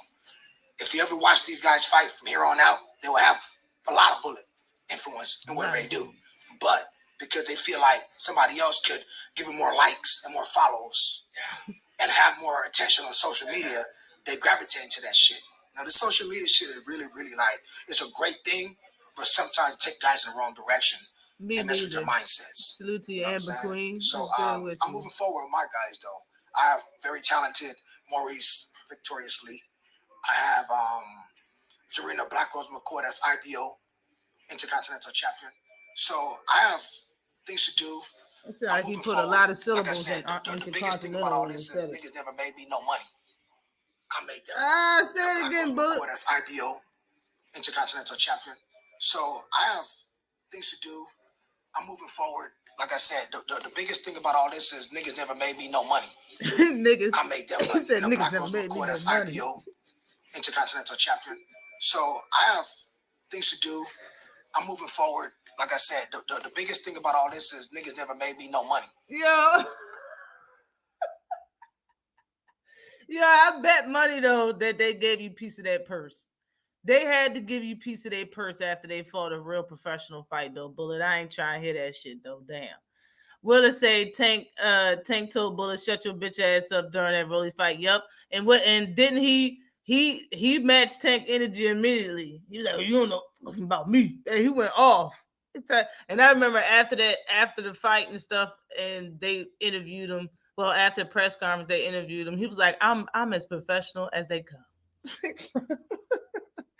Bruh's everywhere right now, yo. This nigga bitter as fuck. He's been holding on to this for a while, right? You sound hurt. The motherfucker sound hurt like a mug. This nigga said the one who would take his shirt to walk over a puddle of water. Right now, bruh. Men walk over their own damn puddles. No bush.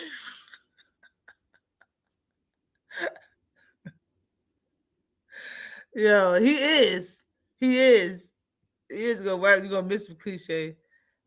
Damn, maybe Rolly didn't pay him. Bruh. Oh my God.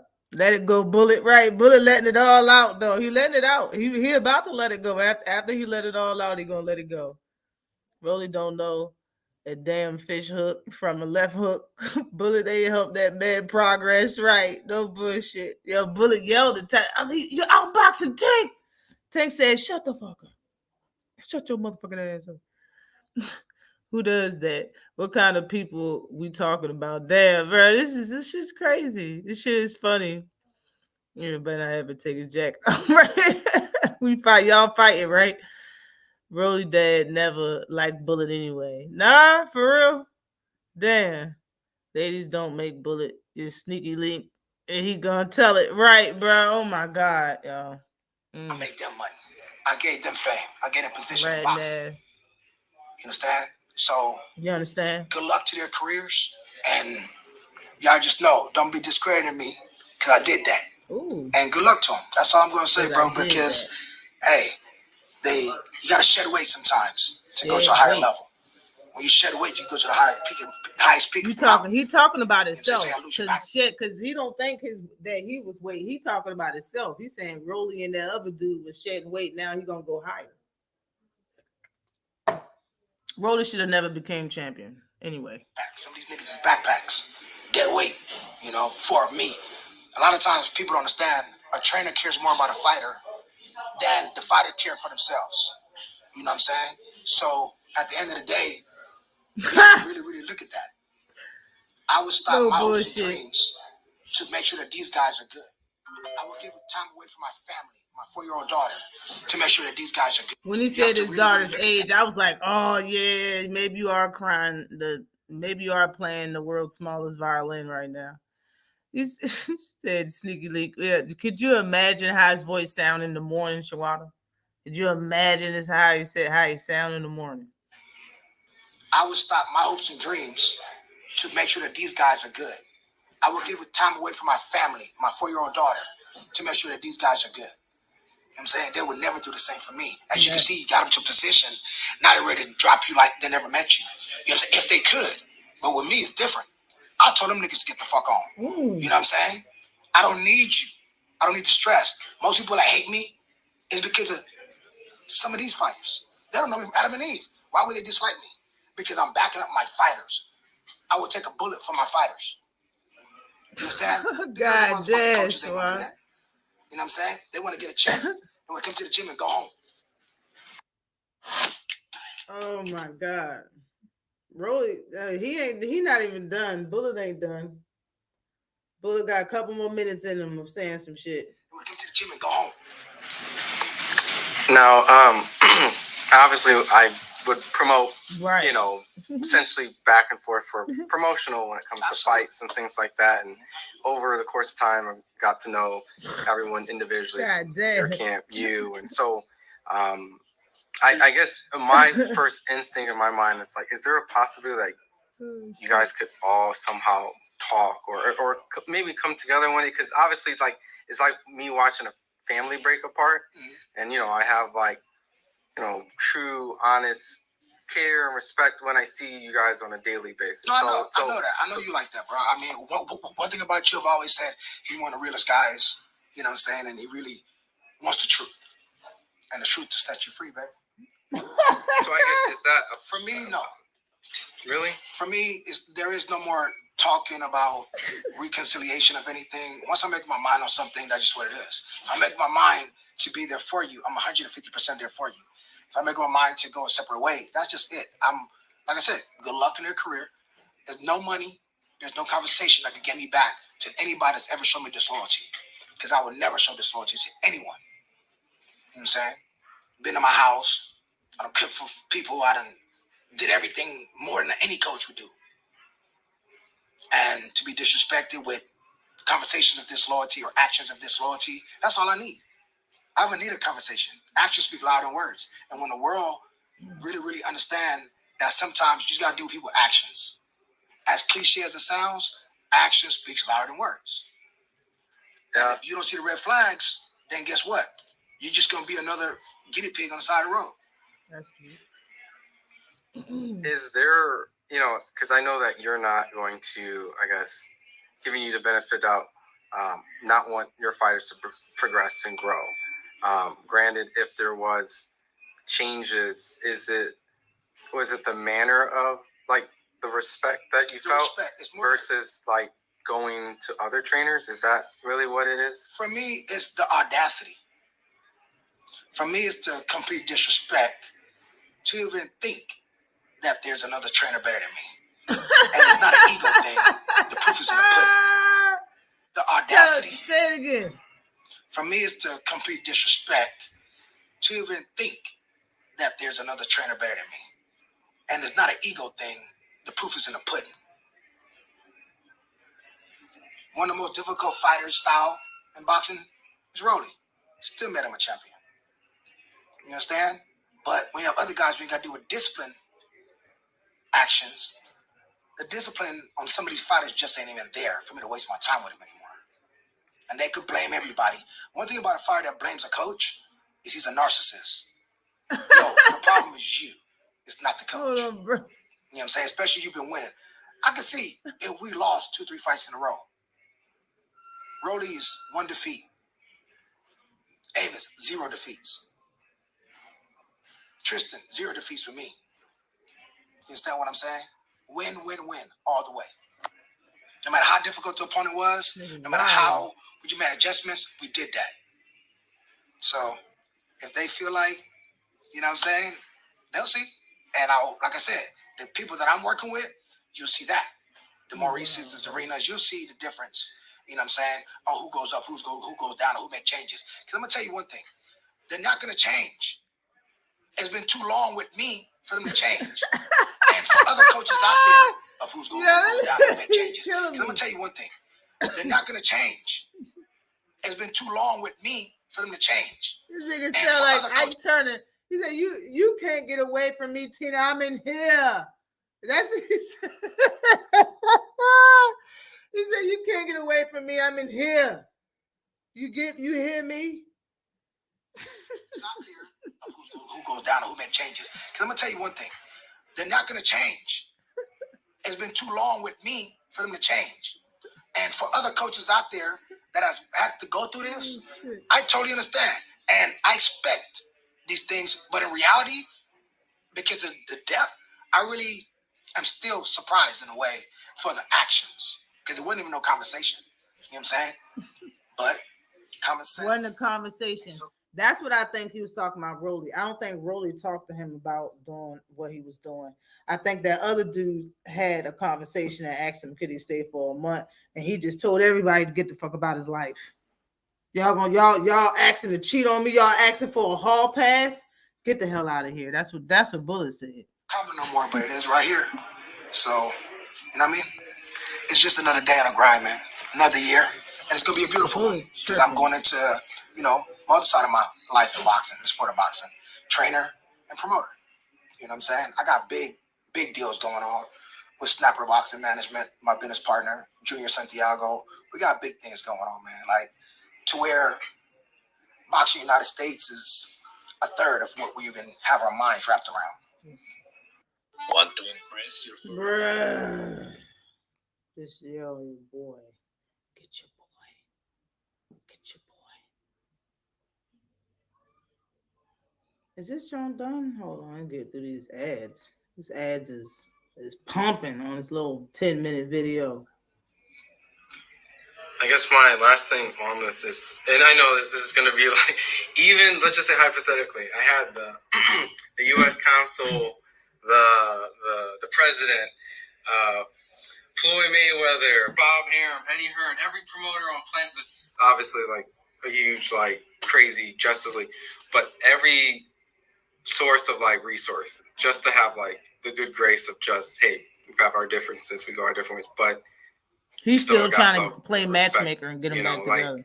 Is that any percent possible of anything that could happen? Because, like I said, being around you, Rolly, this is, I guess, my plea of you please. No. It's nothing to where I want to do anything to anybody per se. It's just that to defend. Well, I mean, I guess for my peace and for me to respect myself, I just have no words for him, for any of them. So it's an absolutely impossible. There's nothing in the world that anybody can give me, pay me, ask me to do. I have nothing to say to any of them. Now this is what I want to say, man. A lot of people's like this, yo. He spoke about him like they were his sons. Give him the food, give him the clothes off his back. He'll take the clothes off his back to put in a puddle for you to walk. You fed him, you gave him money, you gave him rides. So how come them asking to get a different look from a different side of the country to see, to train with them just for a short period of time and come back to you, the original trainer? Why you gotta cut them off and you won't, and they're dead to you, and you're not gonna say nothing to them just for that? Like, they didn't do nothing to you per se. Like, bro, that's some people is like that. I'm telling you, yo, and you be swear up and down. Rolly must have did something, yo, because they used to be cool, bro. He must have had sex with his wife or something. He didn't do nothing but want to train with somebody else, something that fighters do a lot. Some of the best fighters has had more than one trainer in his career. We have to remember Rolly just started fighting in boxing when he was 18, 17 years old. He's probably only had Bullet as a trainer.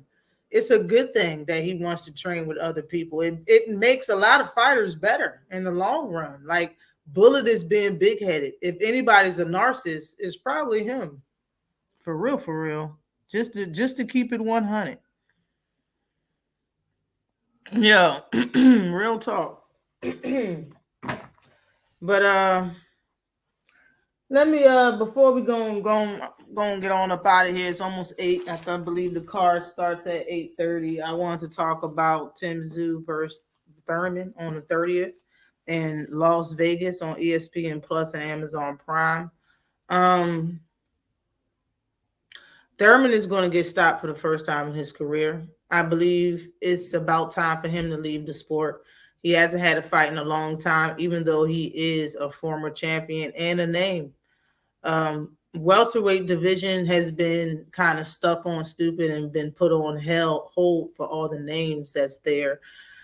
Everybody's been put on the back burner for Bud and Earl Spence. We know Boots is there, but pretty much it's not like we really don't know a lot of names that's there. And what type of shape they're in right now. We haven't really, paid much attention to that weight class other than 3 or 4 fighters. So it's like Tim Tszyu versus Thurman is going to be a good fight for as long as it lasts. I believe Thurman will get hit to the body and get stopped in this fight. Tim Tszyu throws hard punches. He has a good reaction time on his counters, and he throws a lot of body punches. Thurman moves around the ring a lot, but this is a fight at a weight class he's never fought at, which is 154 pounds. Keith Thurman has been a professional for over 12, 13 years, but he's been a welterweight the entire time. This will be his first fight at 154 versus a power puncher and a champion, Tim Tszyu. I believe he's going to get stopped because he's soft to the body.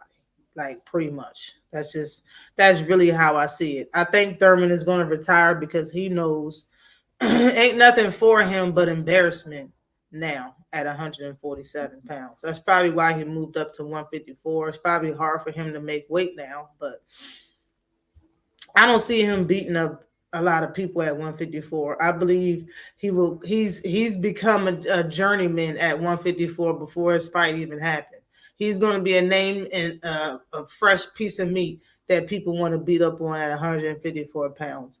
Ain't nobody, like, even after he get his ass whooped, I see Lubin calling him out. Lubin going to call him to get his ass, to whip his ass too. Everybody's going to be calling him out just to whip him up, just to beat him up. I believe it's close to him retiring, in my opinion. Quote me, Ash. Dude gonna put hands and feet on Keith German. Great bill, Cuzzo. Appreciate you, Cuzzo. Baffling.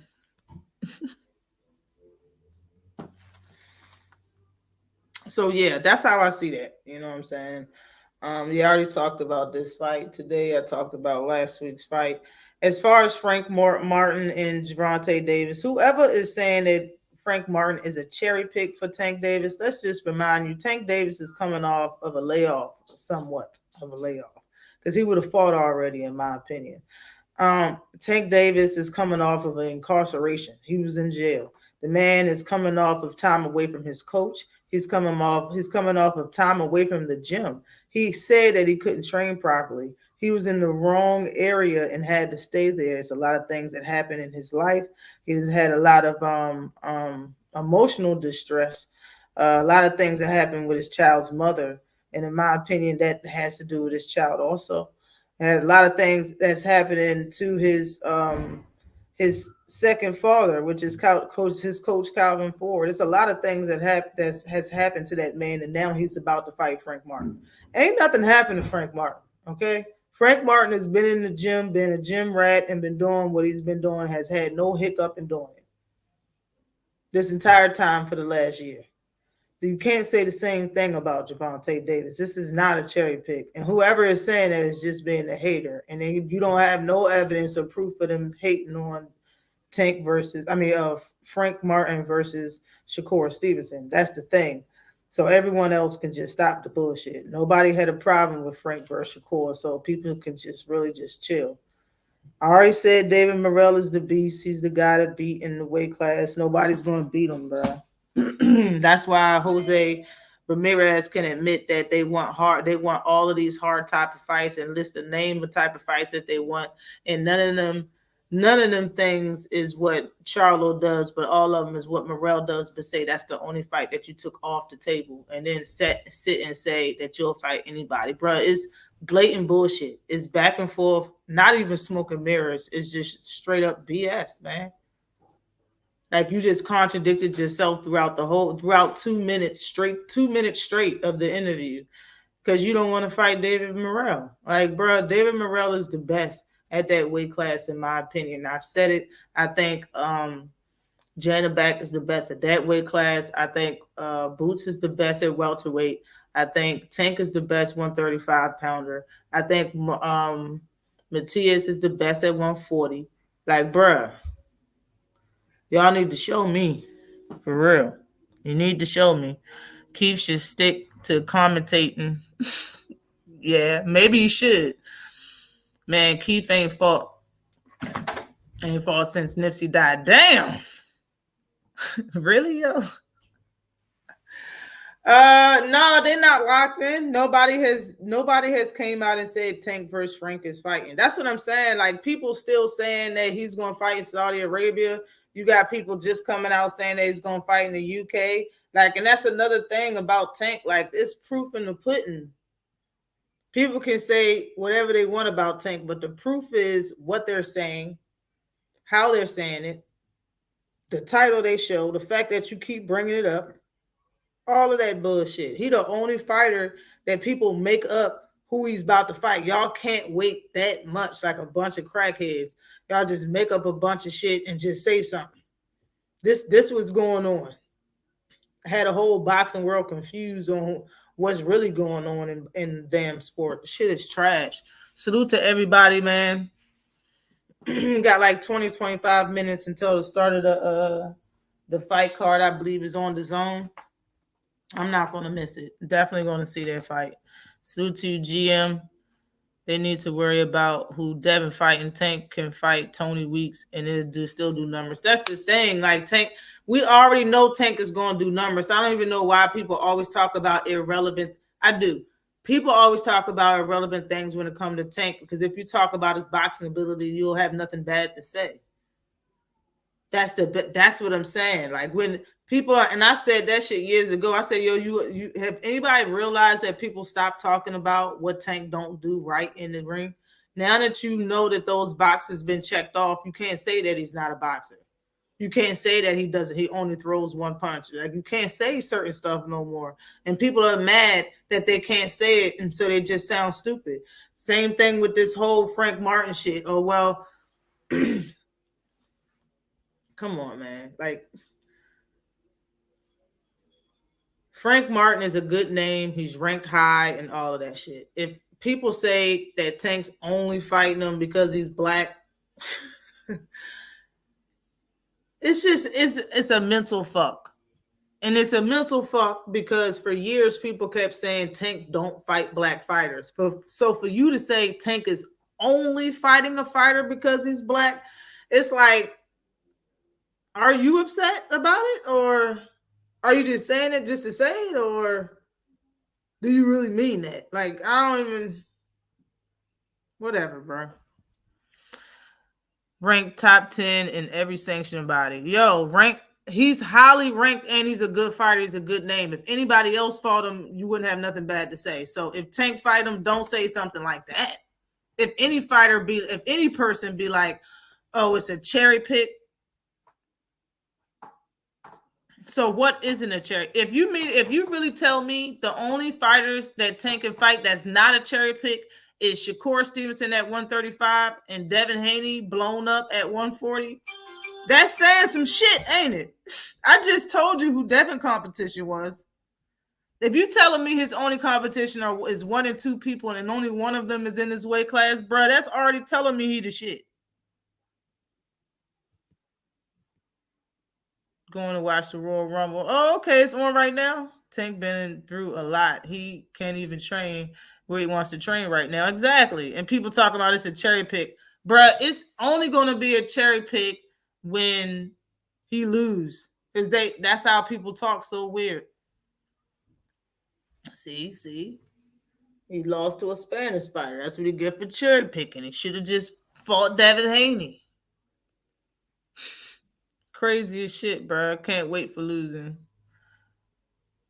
If they call Frank a cherry pick, they don't watch boxing. Exactly, man. We're going to leave on that because I already said it's the fans' fault on why boxing is being torn apart. I made a video about that. Didn't get a bunch of clicks. But I see a lot of people talking about the premise of like a lot of people talking about the premise of what my video was. And that's because it's true. Like, bro, stop. Compare the comments to old comments, bro. It's night and day difference. A lot of fans wouldn't say things that fans today say. They wouldn't have said that shit back then. Fighters would have never looked at it like, oh, okay, fans glorify that. All right, so you mean to tell me I can fight somebody that's, yeah, and they'll take that and they'll expect it. That's what's been going on. You know, back in the day, the best fighter, everybody would have a conversation. People would have a conversation about every fighter against that best fighter. That's frowned upon because people like Devin Haney that much. It's frowned upon because certain retired fighters is back in Bud and saying he should keep the titles and just let him do his thing until he wants to. Are you kidding me, yo? Stop being friends. Let's be 100, bruh. Let's be 100 and we'll make this sport better. But let me get on up out of here. Salute to y'all, everybody that came in this joint. Definitely appreciate you, yo. Frank top 10, but at the same time, this ain't a 50-50 fight. Frank might get stopped. It is not. It's not. Frank is a good fighter. Frank's a good fighter. I got Tank over everybody. You already know what time it is. But salute to everybody that came in here. Kyle, Alexandra, Miss Joette, the Queens, you know what I'm saying? Shawana Allah, people that keep engaged in my chat, the corner bosses up in this joint. Aunt McQueen GM, you know what I'm saying? Willis Riches, y'all. I hope you like the show and come back. Kyle Sports, Just Boxing Talk has been in the building. And shout out to TWT as well, with the Queen in the building, Tay. Salute to everybody that came in this bitch. My cousin Mike Biggs boxing in the building. Hashtag the Bronx TD in the building too. Rosia, Kamara, everybody that I missed. I definitely appreciate everybody for coming through this joint. From my view, Teach, everybody. Rosia, holla at y'all next Saturday. Picasso, Adam Harley, I holla at y'all, yo. Appreciate y'all for coming through. See y'all next Saturday. Every Saturday.